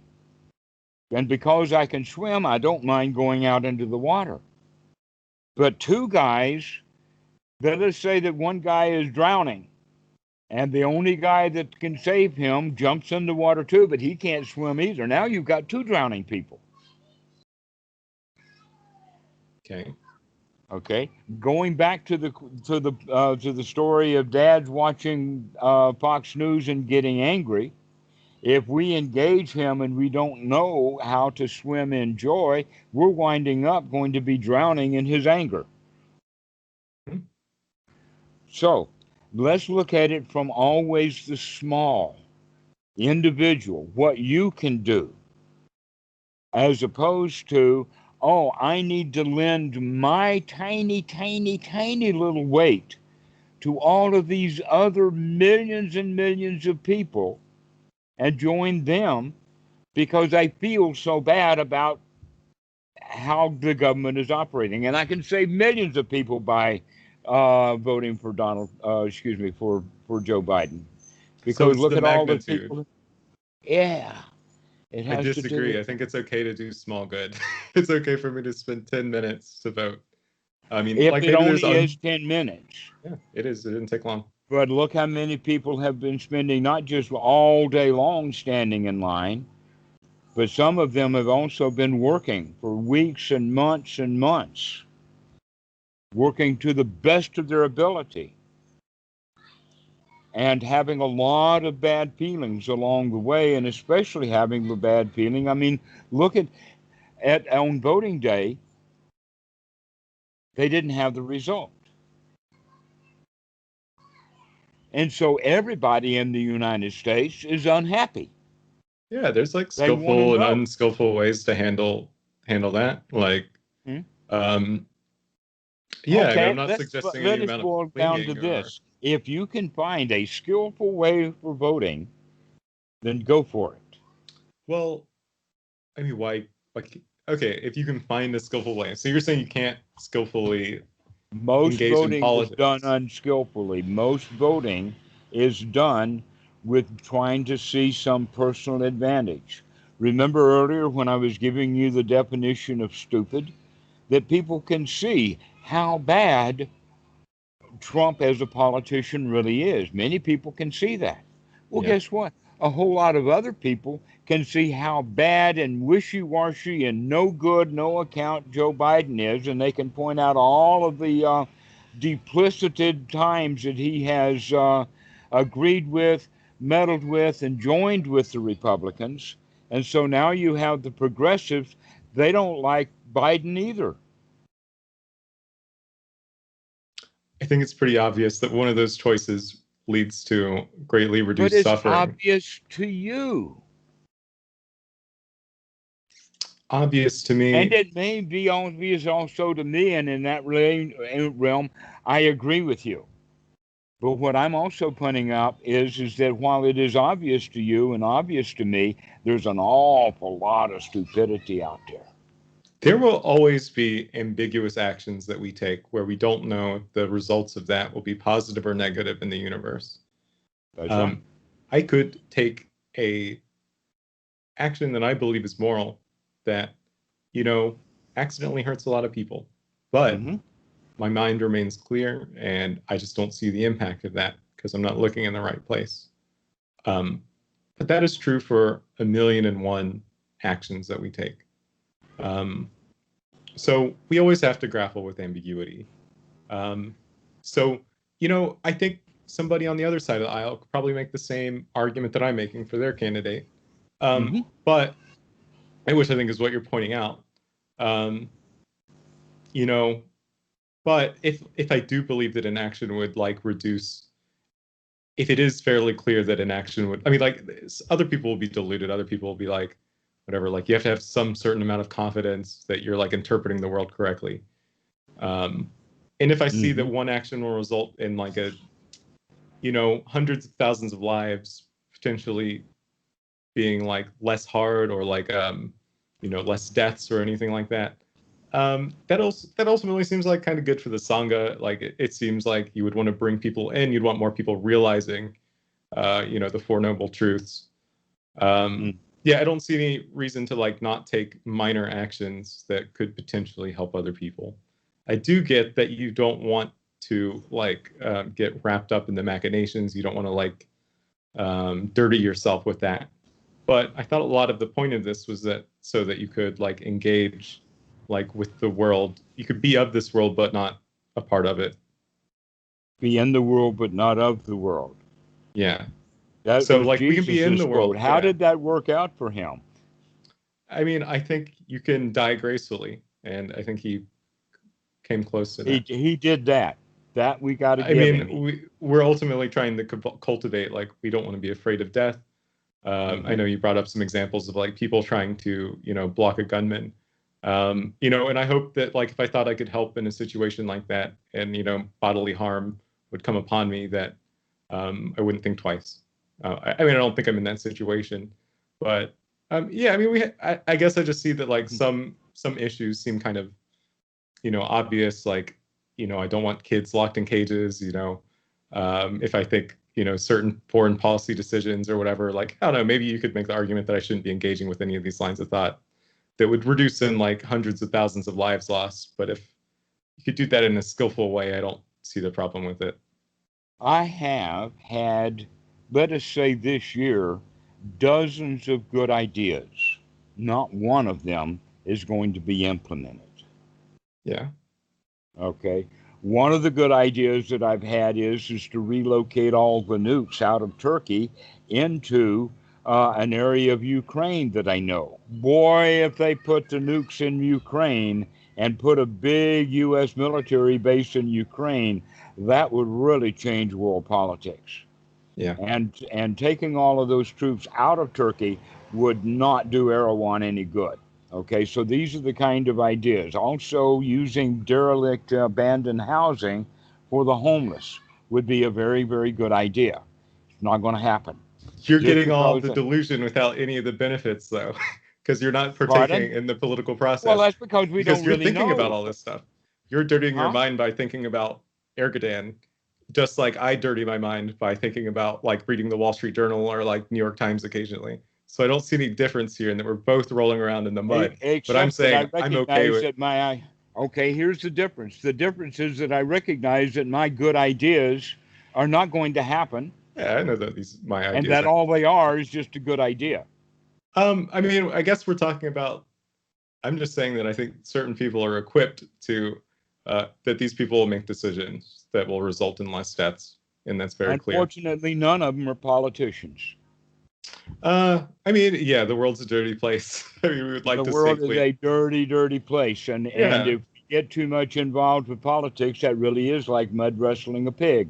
agreed. You But get that's why all we muddy, and the cultivate. pig enjoys it. That's why we cultivate good inner qualities so that we can wake up and see the muck. Right. We have to wake up and see the mud, and see the whole idea about nobility is that we don't mud wrestle. But the nobles do not go downtown Bangkok for protest. Sure. That any monk who is in any of those protests will be chastised. And occasionally there have been some spectacular problems. An example of that was that there was a monk who got involved in the Rohingya, the Muslim group that was in Burma. Yeah, but these are all examples of like unskillful ways of engaging in politics. Well, getting engaged is unskillful because Hmm. it invites unskillful engagement. How can you get engaged and still be skillful? Here's an example, okay? Jesus went into the temple and he saw that the money changers were defiling the temple. And so he decided he was going to overturn the tables and throw the money changers out of the temple. Yeah. What the Buddha would have done was the Buddha would have gone to Caiaphas, I think the guy's name is, and talked to him and pointed out that these bankers are defiling the temple by being in here doing their money changing. Why don't you just move them outside?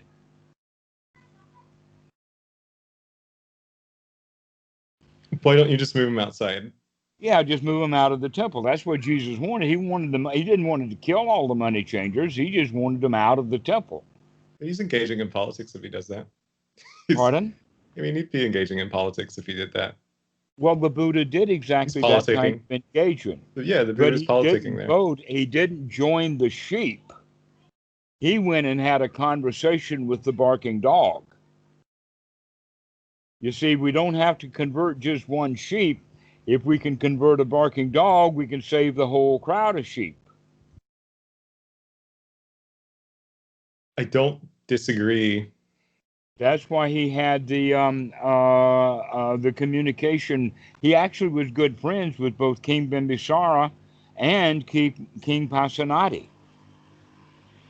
King Pasenadi was of the west, and King Bimbisara was of the east, and that they had joint mutual kingdoms, and everything was hunky dory so long as the Buddha was good friends with both of them.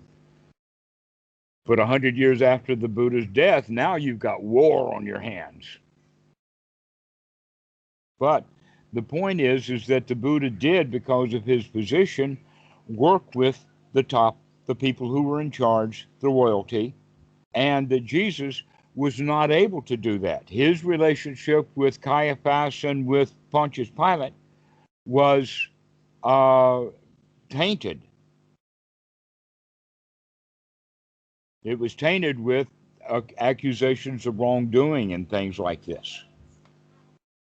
So, going to the point of if you want to change how the sheep are voting, then maybe we should get Biden into the Dhamma.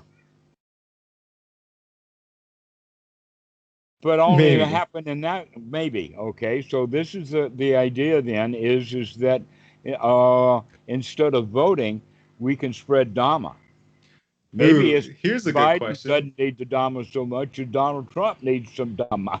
If one action leads to the president 100 presidents from now being Buddhist or like coming into the fold, versus one action leads to like that never happening. Like, why wouldn't you pitch in and do a minor effort to bring about the one outcome over the other? Because all I know is that friendship works. And Um, division and dividing, and my group is better than your group, and voting against you and voting for you is divisive. so In it my wouldn't mind. be In possible my to mind. say one of these groups is more compassionate, one of these groups would lead to less suffering, so I'll take this minor action to bring about that change that is certainly uncertain.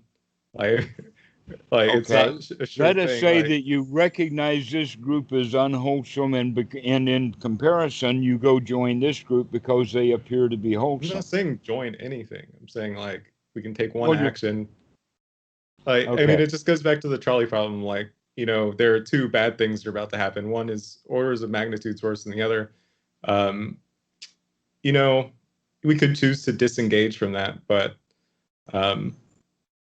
it doesn't seem moral.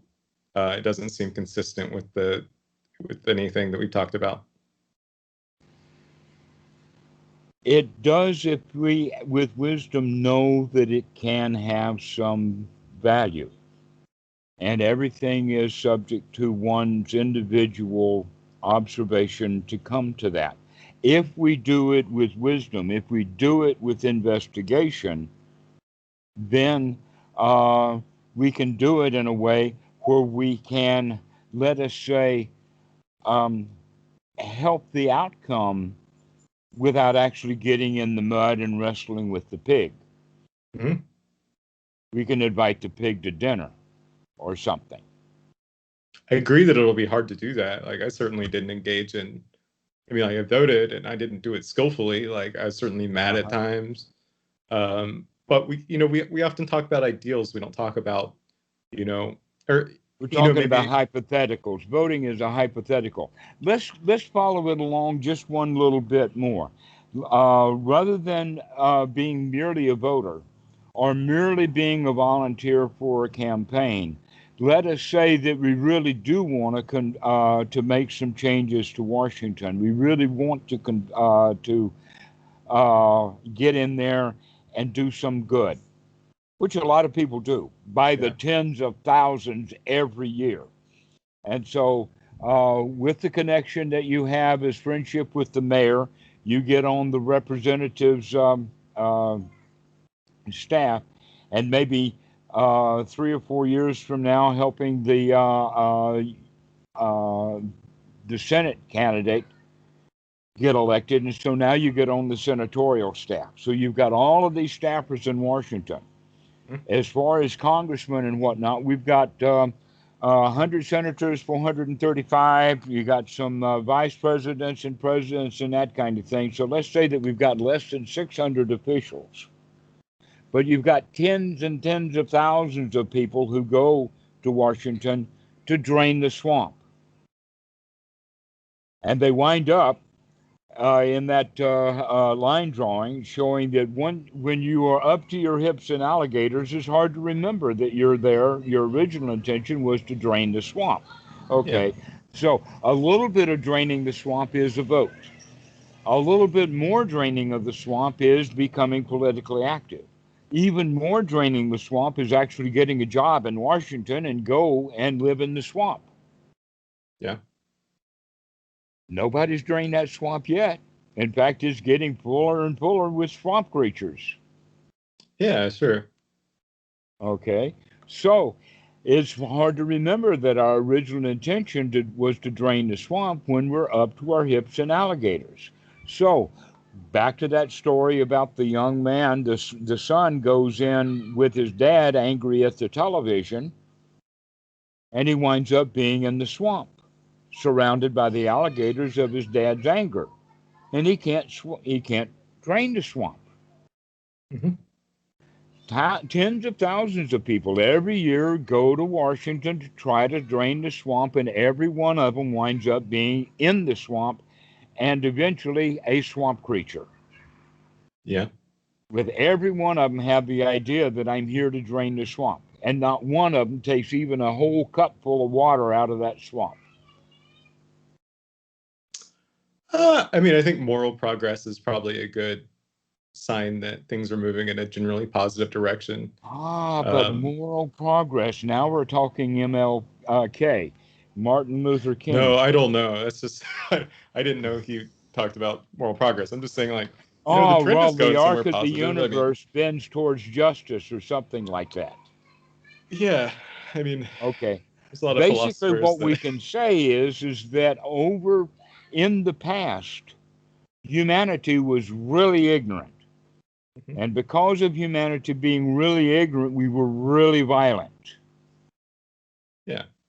And we had things like Rome, which wanted to conquer, subjugate, and make slaves out of any and everybody that wasn't a citizen of Rome.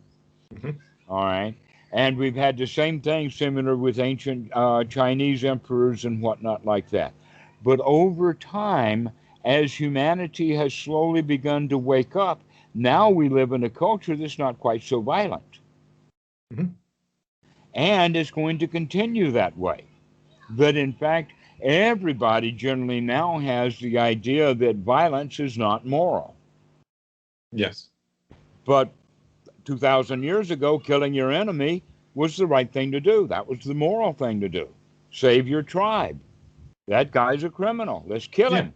Yeah, of course. Okay. So basically, what you're actually saying is that it's not justice or it's not society. What it is it's education, that it's knowledge.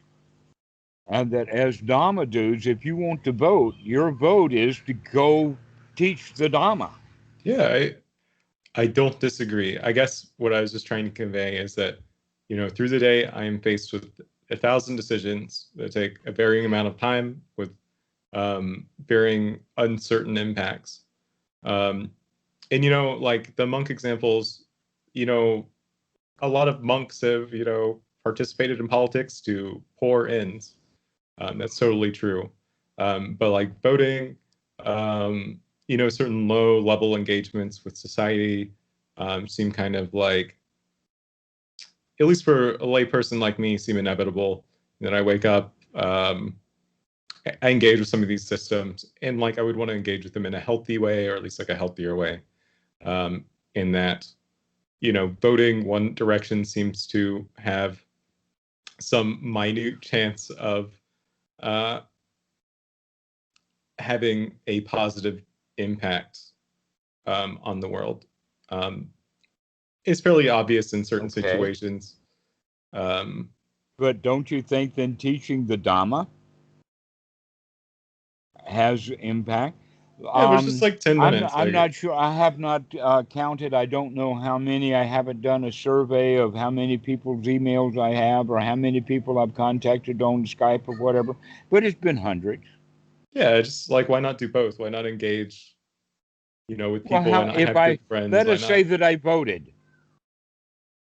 Okay, in the past 4 years that I've talked to hundreds of people and talked to Dhamma and talked to Dhamma and doing value and all, versus voting one time in a presidential election. And let us say that I voted for Trump and he Yeah. lost, Okay. but he was my man. So now I wind up feeling bad. Or if I voted for Biden, and look how long it took. So everybody who voted for Biden was still, and a lot of them are still very, very tense. Are you sure? Are you sure? Are you sure that he's going to be president? Are you sure we're going to get rid of Donald Trump? Etc. like that. So now they've got all of this curiosity and confusion. All of these feelings that are associated with the original vote is that, oh, well, I want to save hundreds of thousands of people's lives that are going to die because Donald Trump is a bad president, I mean, which is the yes. mentality. I mean, people act unskillfully for sure. Like, I mean, everybody acts unskillfully, or not everybody, but like the majority of people act unskillfully. Just because they acted unskillfully in one situation doesn't mean that it would be impossible for somebody with the toolkit to like, monitor their like internal state to partake in an action skillfully. So let's do the risk-benefit analysis. The Okay. risk-benefit analysis is that my vote is worth very, very little. As much as they tell me that every vote counts, yes, they count them, but when in Michigan alone, Biden wins by 150,000 votes, 150,001 vote is going to be very, very minor. My Yeah, I agree. personal individual vote. Yeah, However, 100%. the benefit is very low then. However, the cost to me of wanting Biden to win is a great toll. Look how much suffering there is in the United States over people wanting their candidate to win. Wouldn't it have been great if we had 150 million happy campers who didn't care a whit about the government and didn't care about voting at all? That they were all happy campers? That in fact, that's what happens when a government is really good. When a government is really good and really benign and does its job very well, then people don't care about the government. It's only when the government is misbehaving do people start to feel big. The same thing is happening in Thailand right now. You have the yellow shirts and the red shirts. Well, I'm not sure that they're wearing red shirts anymore, but they're out in numbers. And the yellow shirts who support the old established Thai government, they recognize that the old established Thai government's got some problems. Everybody does. But they're out there fighting with each other. Just like the Dems and the Republicans, they're out fighting with each other. Because Yeah, I mean, nobody agrees as to which way to go. I mean, like, yeah, as like if an alcoholic wouldn't want to walk into a bar, somebody that is, gets, really heated by politics, maybe it'd be better for them. The cost benefit analysis could be better to like disengage.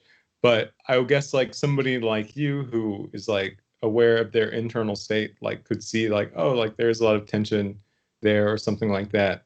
Could take a deep breath, drop off the ballot, like not even think about it, because they understand in reality that, the impact, the chance that their vote matters is probably really low, but maybe the benefits could be very great for a lot of people. So I guess But the that's cost to kind of the the reasoning. individual in his feelings about which way he wants the voting to go. But maybe the cost could be really low to someone like you who has developed the toolkit. All right. Okay. So now we're back to the wisdom and the ability to see what's going on outweighs the vote itself. Yeah, but it just depends on how you do the math. Like, I mean, you could, if you think something Okay, the is like an cost order of benefit magnitudes analysis. better. That's what we're getting at. Yeah, like if you And say like the cost is low to you, like the cost of voting is low to you probably. But the benefit, okay, like the benefit on one side, like this could benefit, hundreds of thousands of people in like a substantial way. Like that math could work out so that like, yeah, maybe you recognize the cost to you as somebody that knows how to deal with that sort of stress, that you're willing to take that on and like, drop off that ballot somewhere. Now, I don't think that that's true for everybody. Like, I mean, it's kind of hard to like monitor. I mean, it might be hard to see how wrapped up you are in it. Like, these might be like kind of deep-seated triggers, but I guess it just goes back to that question of like, what sort of things is it okay to engage with? Like, kind of the trolley problem. Like, I mean, I guess the trolley problem is really direct in that like your action is actually, benefiting the lives of a large amount of people. Whereas, in the vote, like you may not necessarily like your chance of impacting somebody's life is very low. It's like a that's decimal or a exactly fraction. what you're pointing out in then now is that things are not all of that clear cut. They're not cut and dried. some And yet situations people, it could be, though. Like the cost could be kind of low, the benefits could be really high. Like the math could work out, I guess, to engage with that's society at risk to your own person. that's possible for you, possibly. Well, It's not for me. possible I'm not very. I don't have any wisdom. because now you're saying that that it's really hard for you to get engaged with politics enough to know about politics to know which one to vote for Well, I think in without some getting cases it's very emotionally obvious. involved. Yeah, sure. How can you remain above it? Yeah, like maybe I take a deep breath as I'm dropping off my ballot, or like, ooh, before I don't know, Washington sends out you a big book that says like, some basic stuff written by like the people that are running or whatever. Like maybe you read through that, but in like a serene, calm state without getting too angry. Maybe you don't go to New York Times or Washington Post for your information. Maybe you um, I don't know, just read some more. I don't know. I just feel like certain decisions are clear cut, have a low cost. I do see what you're coming that like angle. Like, yeah, getting involved in politics does, the cost is probably a lot higher than like I'm letting on that I'm seeing. Mm-hmm. And so, with that real deep, wise cost benefit analysis, the wisdom will show that it is better for me to feel good about humanity rather than saying this particular political party is better than that one. And I'm making a choice about it. Like I said, wouldn't it be marvelous if, in fact, nobody cared enough to vote? That the voting, the number of people who voted was less than 2%, and that Yeah, every but time that somebody did vote, the reason that they voted was because they had really, really a lot of bad feelings and hatred for the guy they want to get out of office. what if we didn't have those things? Like, I mean, I agree that like, yeah, and these like the worst case examples, but like, I don't know, maybe there's a way that we can engage with the world where we can, you know, not get wrapped up in these things. Yeah, I mean, it just seems hard for me. It seems like there are some actions that we take that are like kind of good for other people that maybe have some like costs to us, some hidden costs, or like I mean, it seems like there are some situations in which it's probably a good decision to take an action. I don't know whether it's like tossing a rope to somebody drowning or like, pulling the lever in the trolley problem. Um, and I guess like I thought this was supposed to be like a mundane, like we work in the material world, like, we're not just like trying to spiritual bypass everything. Like we do have Mm-hmm. to look at things realistically. And sometimes if you look at them realistically, it's just kind of plain. Well, let's go back to that tossing someone a life raft or tossing them a rope that they're drowning. Mhm. Now, let's say that on the shore or on the bank or on the ship or whatever the situation is, that I'm not the only one there. That in fact there's hundreds of people with hundreds of ropes and hundreds of life preservers and rafts, and they're all 100 of them throwing them at the guy who's drowning.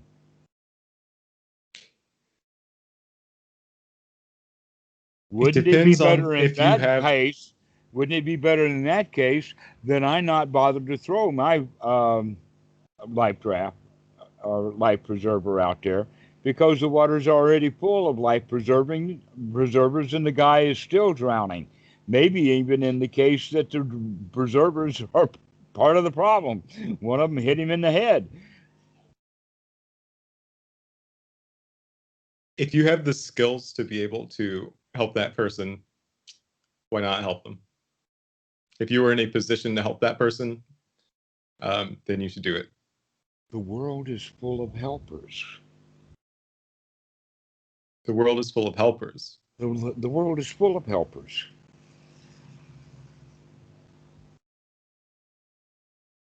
Yeah, it is. Yeah, I get that. But like, The world is full of helpers, right? They're all out there voting and out there rioting and out there brandishing their weapons and out there saying my team is right and your team is wrong. And I they're mean, all helpers. okay, so we shouldn't help people.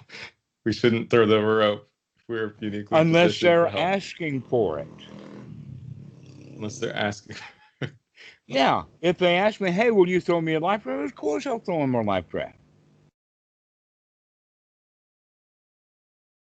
And Seems a little sometimes absurd. just It doesn't. This well, doesn't seem material. This doesn't seem. It seems absurd. It seems like more contrived than the trolley problem. It's not highlighting. I mean, I get what you're saying, and that like the impact is tiny, and I get that like well, you say the like issue certain of the actions that we trolley take problem could. is too simple. Yeah. The issue with the trolley problem is way too simple. Do you either throw the lever or not? If you throw the lever, people will die, but if you don't throw the lever, more people will die. I know the story. Yeah, there's more hidden variables. Exactly. Like how many people right now are actually trying to throw that lever beside me? Perhaps if I go to try to throw the lever, I'll have to knock 10 people down so that I can get to that lever to throw it. Maybe all 10 of them are making sure the lever is not getting thrown. And so I've got to beat them all up just to where I can get that lever to where I can throw it. You see, we don't know all of the details in a hypothetical question.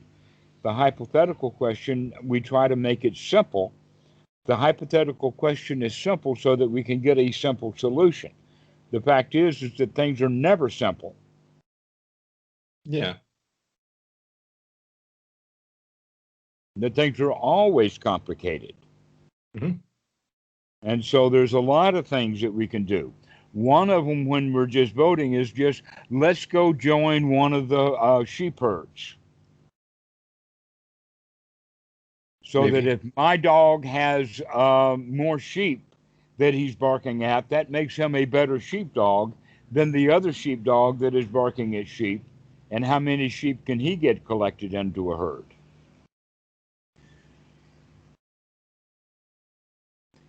So instead of just joining the sheep herd, there's other things to do. One of them is go and start talking to sheep on both sides and get them to leave the herd. Another one is to go talk to the dog, the barking dog, and see if we can get him to shut up, go home. Mm-hmm. Stop trying to herd sheep. Okay, so this is many different options that we have, and that whether you vote or not is merely a hypothetical. Oh, you should vote. End of story.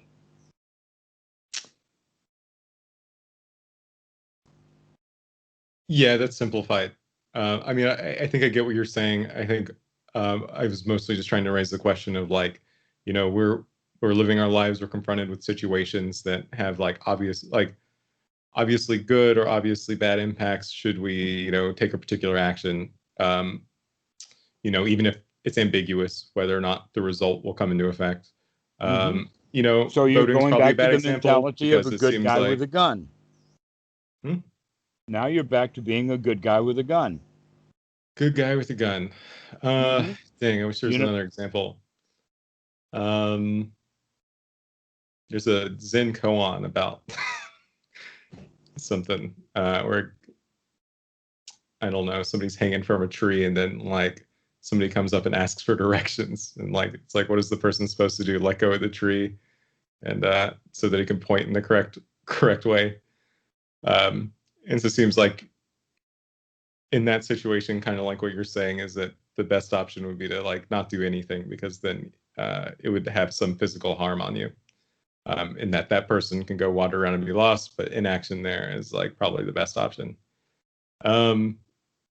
well, actually, in a way, I'm not saying yes or no. Yeah, I'm because I saying guess look at what you're doing you're to just not weigh buying all of the into society. You're options. not a Let's part of take some. society, so you're not going to take part of it. Mm-hmm. Yeah, I mean, so you're saying this idea that there are good actions and bad actions is just untrue. That Untrue, we because we do not know the outcome of the future. We just simply don't know what the future is going to be. That so it could we possibly come be across a that the United situation. States would be much better off if Trump was voted in a second term. A lot of people think that. 65 million people think that. All right. So if we walk by somebody drowning, we can take an action, throw a rope. Let's ignore that there might be 1,000 people on the beach. Let's assume there's only one person on the beach. We have a rope in our hand, very low cost. We could save them. But we don't know that we could save them. We don't know that they will survive. They could be drowning already. So it's really kind of, we could just walk by and remain morally unscathed. We could, it'd be fine if we didn't throw them a rope. Let's say that we walked by the beach, or we walked along the beach, and there was a guy right out there drowning and yelling for help. Yeah. But we didn't see him. We didn't hear him. We're not aware of him. And we continue to walk down the beach. Yeah, but in that case, is it moral to let him drown? Because we didn't know that he was drowning. Because we didn't know. We can't choose either way there. But well, I was in a way, we can say that, well, wait a minute, you weren't paying attention. That if you had merely looked at it to see, or merely opened your ears instead of worrying about the conversation you're going to have with your boss, that you would have seen him. Yeah, then I'd agree. That could be an amoral. Yeah, that would be amoral to be not paying attention. So that you would not be able to take that action, 100%. Exactly. So a lot of people are, by voting, are acting immorally. Yes.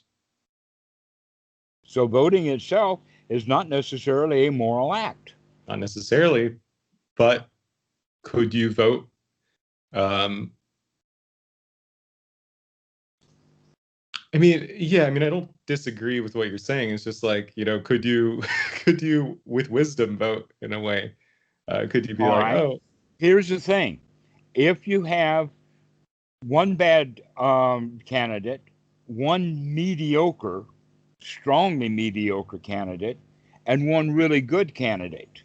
Okay, honestly, but that one really good candidate is a third party and is unlikely to win the election. Yeah, is it moral to vote for that third candidate, knowing that he's the better candidate, but that he's not got a chance to win? No, because you could have helped the person that's less bad win. But let me just say, like, the voting example, I'm not personally tied to. I think there's probably like decent arguments, like you're talking about, to like not engage with the political process. What I care about is that drowning person scenario, or that trolley person. Like, is it okay to help that person? Like, even if there maybe be some minor harm, like maybe, or like trolley problem. Like if all right, let's go back to the trolley problem. Political part. Like, should we just not help the lots of people because it would like stain our soul to like hurt the smaller amount of people? The answer to that is, again, with wisdom, are you sure that your actions are going to be harmful or not? Harmful or not harmful? Yeah, harmful or not harmful. There's no more harmful or less harmful?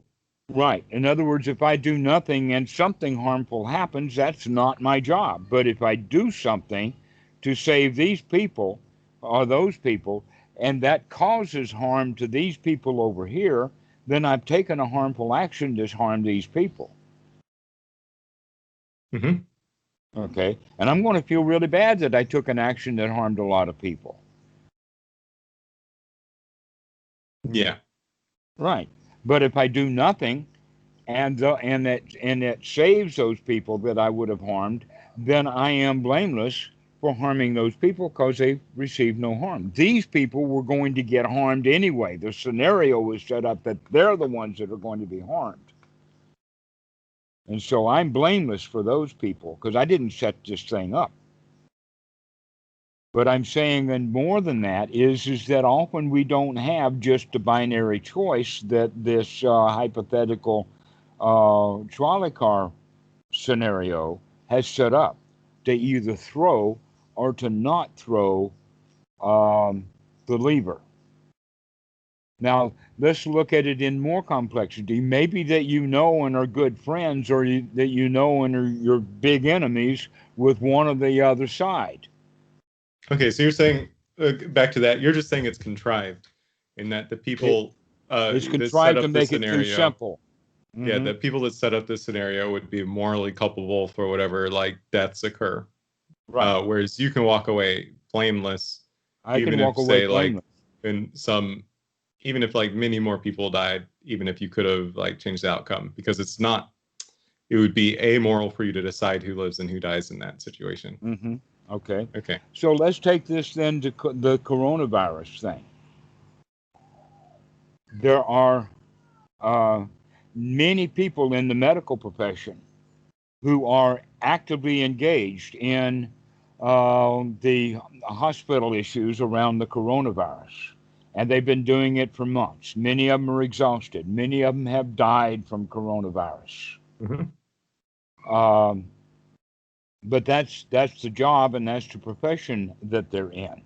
Now, someone says coming off the street, "Oh, isn't it terrible? So many people are dying in this hospital. Let me go myself into the ICU and try to help people." Mm-hmm. But because of conditions or whatever like that, I also catch the coronavirus from the people that I'm trying to help, and I die. Is Mm-hmm. that morally responsible for me to die? My family and friends unhappy over my death because I was trying to go help someone? Or is it not more moral for each person, 100% of us, to say the corona is dangerous? Mm-hmm. Let us stay away from people so as to make sure that the coronavirus does not affect me. Mm-hmm. And if 300 million people voluntarily went into seclusion, then only the people who already have the coronavirus would die from it, and the deaths would stop because nobody caught it because nobody was doing it. Okay. So if everybody went into seclusion, or with a few people, let us say less than 2 or 3% of the people still had to have jobs and did their work, but they were extraordinarily cautious. They wore N95 masks rather than the common mask. Mm-hmm. They washed all the time and they made sure that they stayed completely distant from people. Isn't that a moral thing to do rather than trying to vote for a politician who is going to do something about making people wear masks? Okay. So just to, I think this has clarified a lot for me, in that, okay, so in the trolley problem,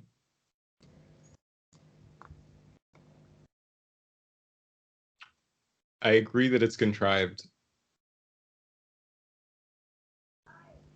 And if I individually take action that's going to harm people, then I'll know that. That's a confessionable item. Let me get that off my chest. But standing and watching a whole lot of people die in a contrived situation, I can at least do nothing or perhaps point my finger at those are the guys who killed all of those people. They're the ones who made up the trolley scenario. Yeah, I mean, I guess like I see that, yes, the people that set up the trolley scenario, morally culpable. Um, if you were in a situation to pull that lever, like, would not pulling the lever and saying to yourself, well, I'm not the one responsible for this situation, would that leave some sort of stain? And you're saying no, that wouldn't leave a stain because you're not responsible for the situation. And I can respect that and like understand where you're coming from. It seems But murky again, though. you're still at the point of the answer or the solution. And I'm trying to keep pushing you back to ask more questions. Let's really understand the situation so that we can ask wisely. So you're saying we don't know the outcome. We don't We do know. not know the outcome. We will never know the outcome. All we can know is what's the right thing to do now. Okay, so we should not think about the future or the past. We should just accept the present for what it is. Hmm. In that, by And then don't mess with it. Back don't to the mess with word it. atam mayata. Don't go messing with Myra because you don't know what Myra is going to do. Okay, in that, like, I don't know, favoring one politician over the other is kind of a form of clinging and It's saying a like form of cleaning. we're clinging to some good over some bad, like perceived good over perceived bad. And it's my politician, and it's my vote for my politician. So when that politician winds up being a loser, I'm a loser. Or when that politician winds up being a bad politician, then that means that I'm a bad voter because I voted for a bad politician. But I can't do that. I've got to see my vote as a good vote.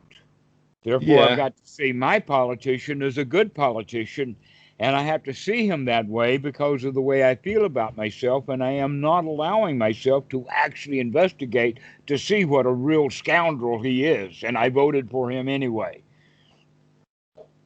And a few people are doing that. That's part of the reason why Biden won, is because enough people who voted for Trump the first time recognized that it was a really bad idea to do that. And so a few people woke up. That much wake up. Yeah. Okay, so But the real wakey is to recognize that the entire political world is a cesspool. And if I get into that cesspool trying to find a candidate, I'm going to get cess all over me. okay, so we don't want to. So when things are uncertain, okay, if there's some sort of uncertainty or like some sort of like engagement with like the future, that's not something we can do. Um, and yeah, I guess if we pass somebody that's drowning,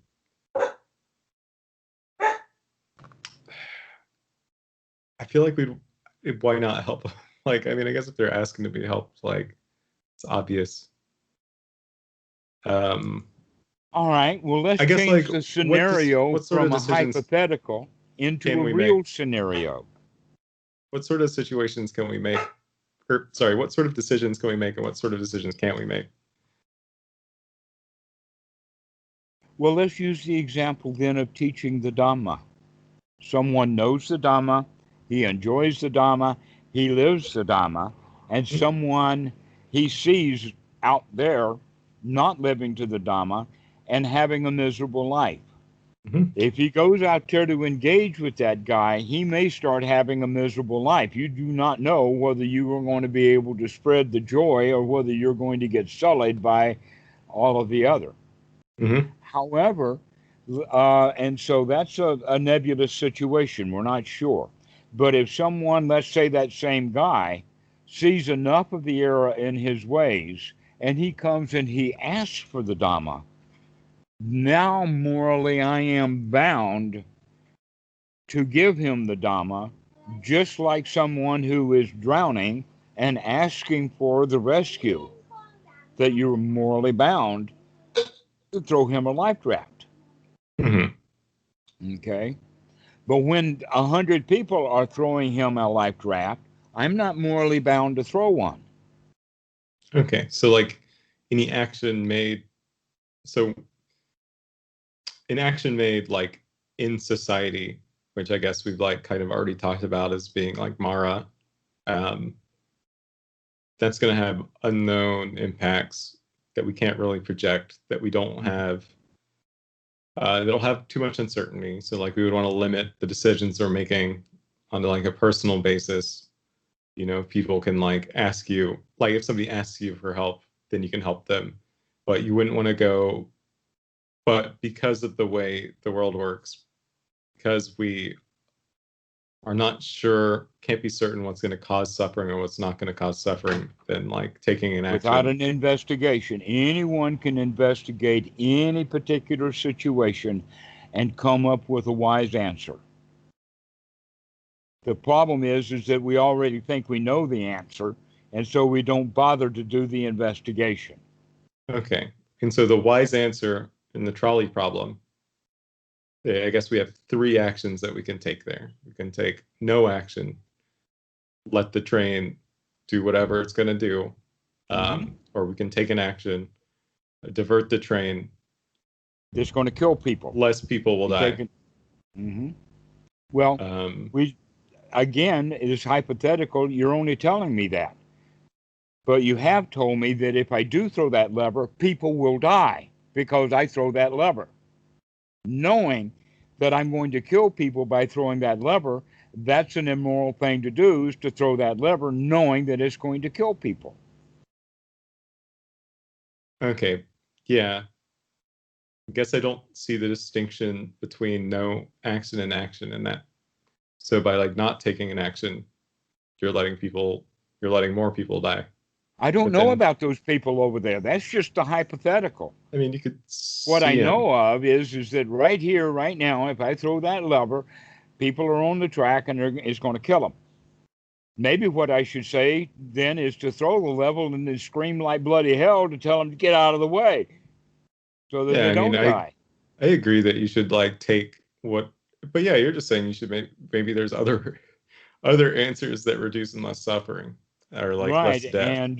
And all we can do in a hypothetical is to make up those scenarios, just like the hypothetical was made up in the first place. In a real situation, we need to investigate to get as much information as possible so that we can make a wise decision. Mm-hmm. And in this case, the whole point was voting or not voting. The answer to that is each individual voter has to look at how he feels. But we cannot and that if he wants a particular outcome, then he is in danger of being disappointed if he doesn't get what he wants. The question is, can you remain noble and aloof and not part of the world? Okay, so we choose who we associate. I need to leave soon, but we choose who we want to choose who to associate with. Like we talked about that earlier today. We say like we want to look at the qualities that they present to us in the world. Like so like I would want to like associate with noble people. Like these, people that, exude the Brahma Viharas, like this is how their relationships are with other people. I guess we could only really inspect that with people that are close to us, with people that we have direct interactions with. That would be certain. I guess it just seems like you could do the same thing for a politician. I don't know, you could say it's a local politician that maybe you have personal interactions with. You could evaluate, how they deal with the world, how they interact with people, and make a decision based off that, like who you want to associate with. That would be one way. I mean, that seems kind of like a decision that you would take. But here you would have, because you had a personal relationship with that politician, you could have some influence. Mm-hmm. But if you don't know that politician and he doesn't know you, then your vote is going to mean very little, an individual vote. Yeah, it seems like it comes down to certainty. And even when we were talking about the trolley problem, you bring up the uncertainty of what your actions will bring about. Yeah, I mean, I get that partaking in some systems could like lead to you getting wrapped up in them, and like personally, like probably got too invested in like politics over the past year or whatever. But like, if we could look at these people's effects on the world and come to like a reasonable conclusion that one would be better than the other, but like a lot of people, I mean, I see like why you're laughing, but it almost seems like a political decision to like be removed from it.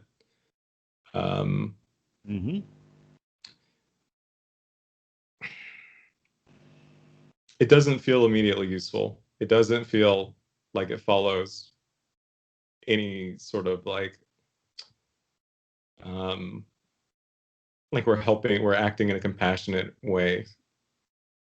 I do get what you're saying, that it's almost like a paradox by like enacting is like leading to the more moral action. It just make sure that you don't get too wrapped up in trying to decide hypotheticals. That those are just concepts.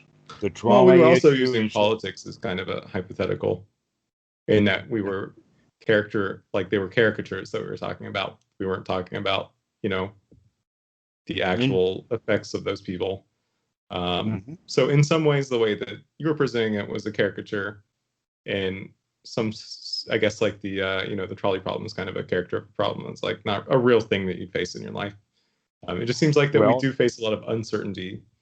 Yes, that's the whole point, is that we cannot in advance know that it is good to vote for Joe Biden and it is bad to vote for Donald Trump, or so the you other just don't side do of the anything code. that you're We uncertain don't of. know in advance that it's right to vote for Donald Trump and wrong to vote for Biden. So don't take any actions that have a higher probability. Nobody knows. Don't engage in probabilistic thinking. Look at how you feel. Look at how you feel.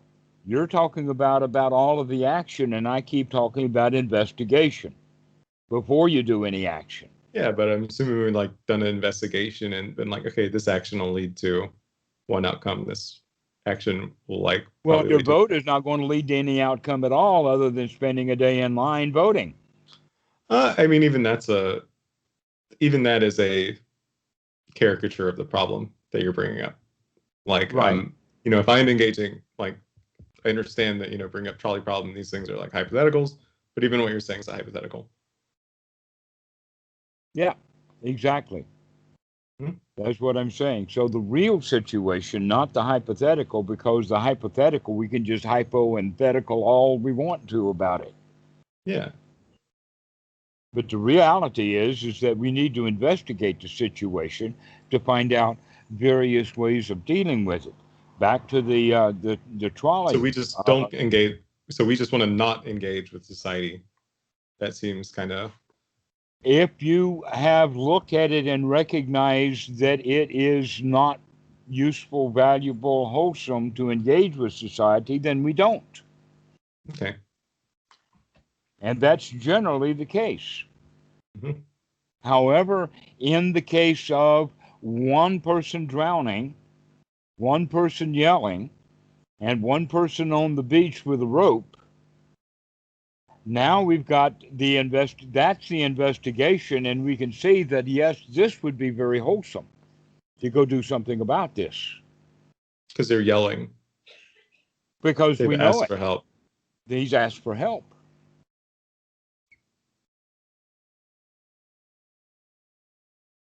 The kind of help that we can give him. Okay. Yeah, I mean, I just think with the person drowning, like, if they're not asking for help, maybe there's this. Really, I'm just trying to ask, is it okay to try to help people with uncertain information? And I think the answer is no. I don't know that. But if the situation is uncertain, then maybe the thing to do is more investigation. Maybe they drowned. I don't know. Like, sometimes things have a time limit. Sometimes you got to make a call. You're right. Sometimes we do. Mm-hmm. So all of it has to do with investigation and with actually that would not take a long investigation. That can be done in 2 seconds. Okay. Guy drowning, 200 people here trying to save him. That doesn't take long to figure out. Yeah. Guy drowning, and I'm the only one who can do it. That investigation doesn't take very long. Yeah, you're just saying we have to do a cost-benefit analysis. If the cost is too high, don't engage. Mm-hmm. And in the case of the trolley problem, engaging with the trolley problem, even approaching it, even if you're aware of it, cost is too high to even contemplate pulling the lever. That lever, the cost is really too high. Cost is too high. Okay. Yeah, drowning, have to assess the situation, case by case basis.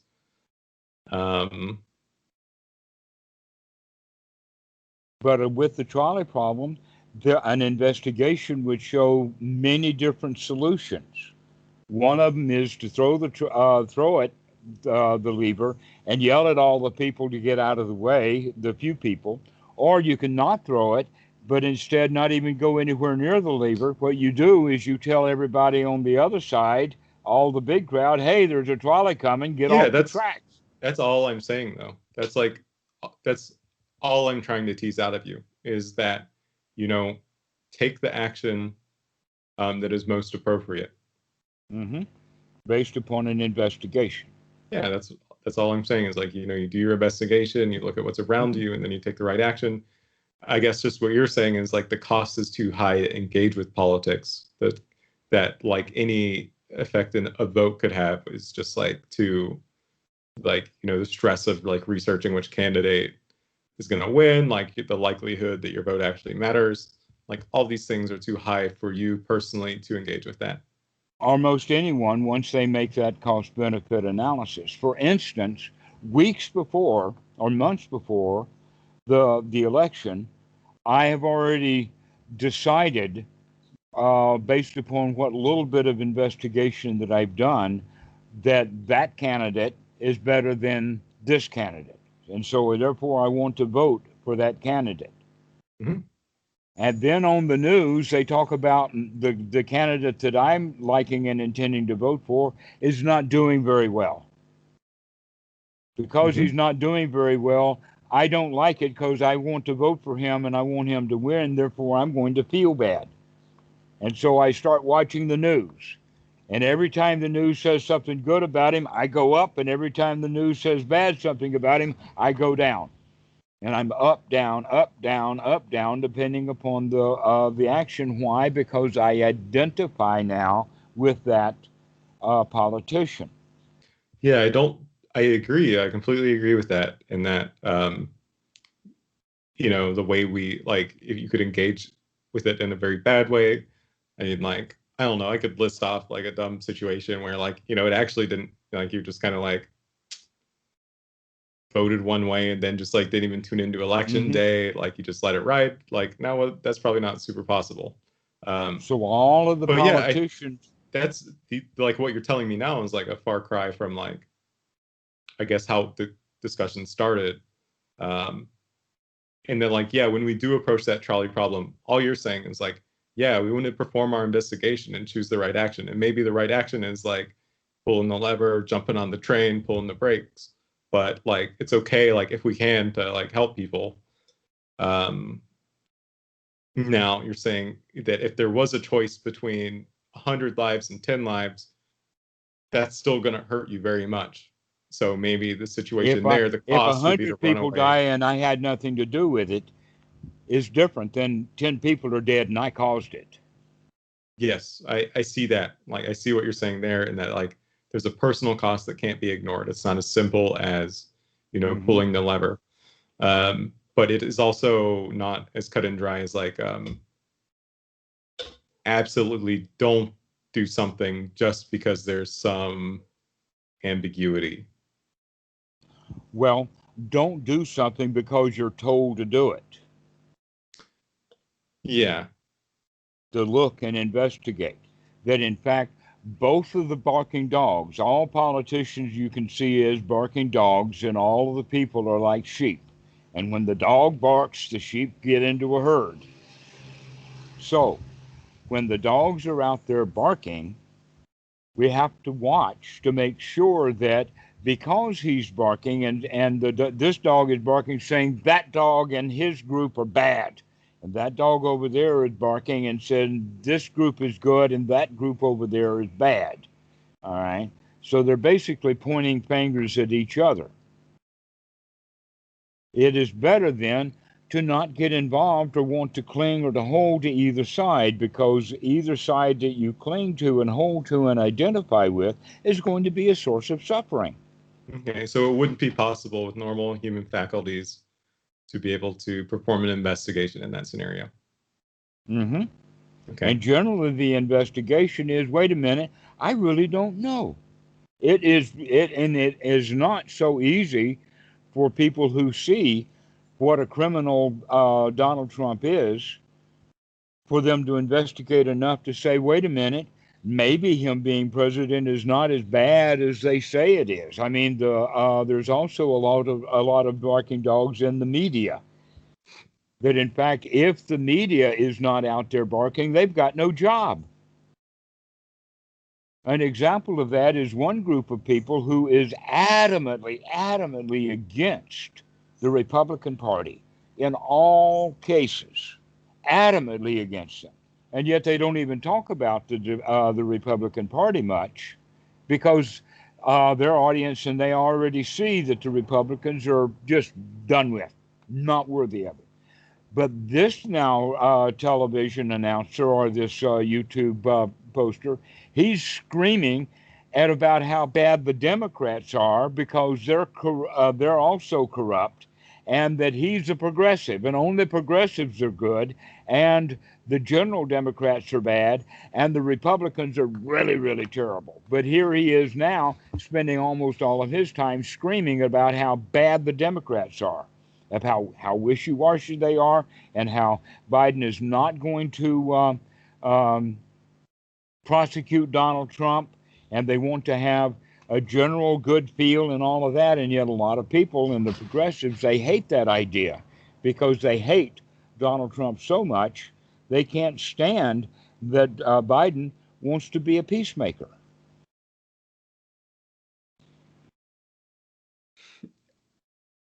So I all we don't have disagree in with you. politics is just a bunch of barking dogs. Yeah, I mean, it's a simple way to look at it. I don't Well, know. that's I our think we start for also, the point of investigation. We have to now say, okay, let us actually investigate that. We can't just listen to that barking dog because we agree with him and to hate all the other barking dogs. No, we have to yeah, actually listen to what every barking dog is saying.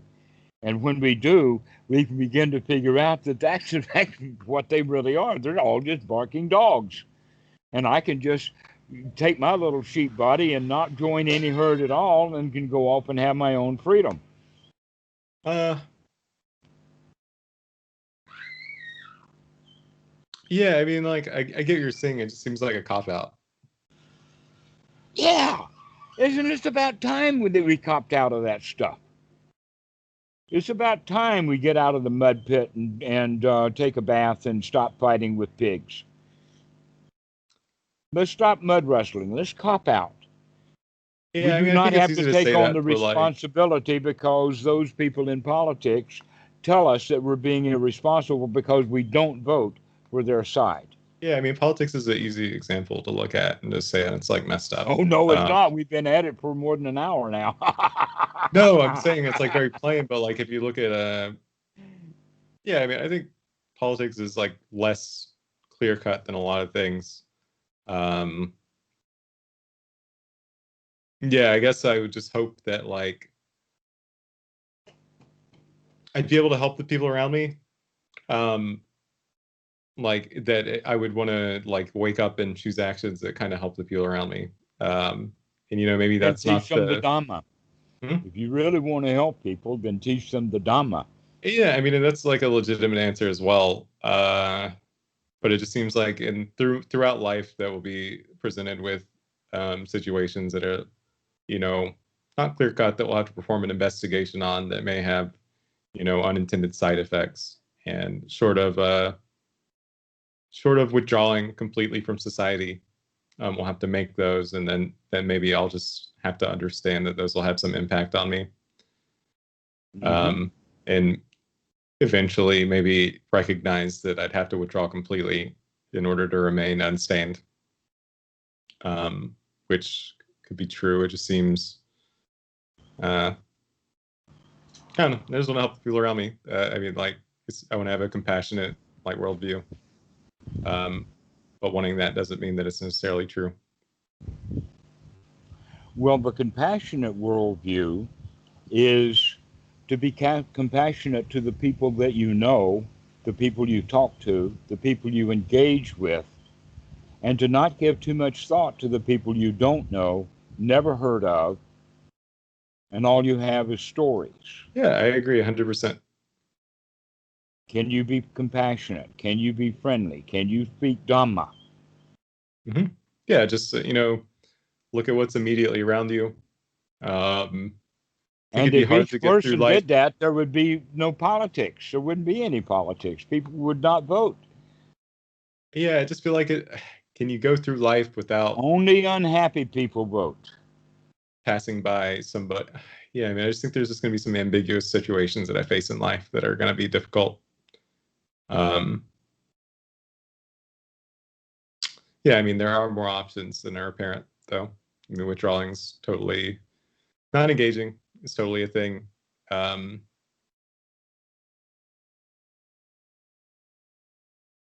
Yeah, it just seems like we should be able to help people. I don't know, like the trolley problem, the drowning person.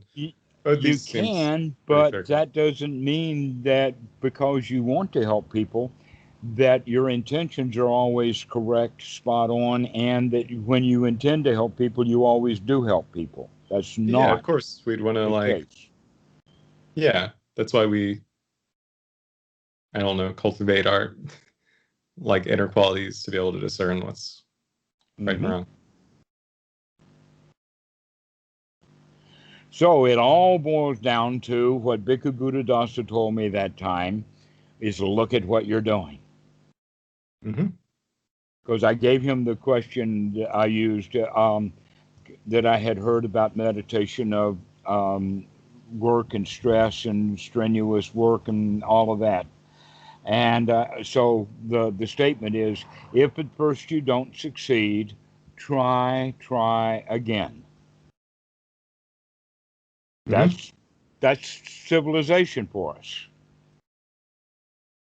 But he said to me, no. If at first you don't succeed, look at what you're doing. Mm-hmm. Investigate.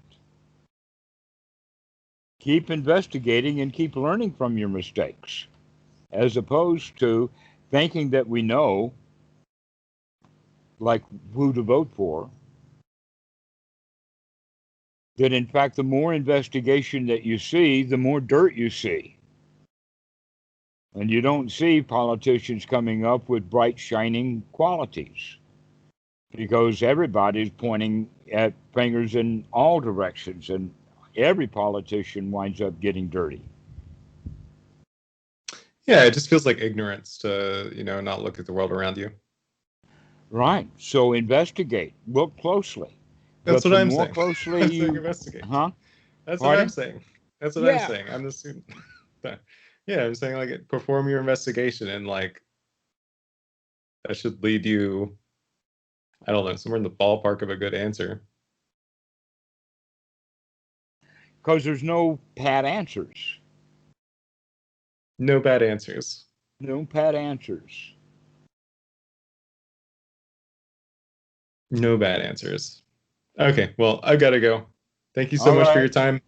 Yeah, this has been almost 3 hours. I really enjoyed this. Thanks Yeah, for super giving me sorry for such a dragging on so hard long. time. I really appreciate talking to you. I have a lot to think about. Yeah, and just thank you so much. I really appreciate our talks. Um, I don't know. I think that is a hard question to kind of grapple with. Like, what do you do when there's ambiguity?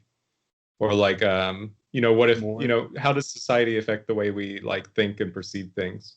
I think that's a lot of what you're getting at. Like, politicians and whatnot, they're like crafting narratives, Hmm. trying to influence the way we act. How do we, like, is it even possible for us to like engage with that healthily? And yeah, I don't got any answers, but hopefully the investigation leads to something. I don't know. Joy, I don't know anymore. comfortableness, a Sangha of friends. Yeah. That's what this investigation leads to. Mhm. Welcome, friend. Well, thanks a ton. I really appreciate it. We'll see you later. I'm gonna go go to sleep. Time to go.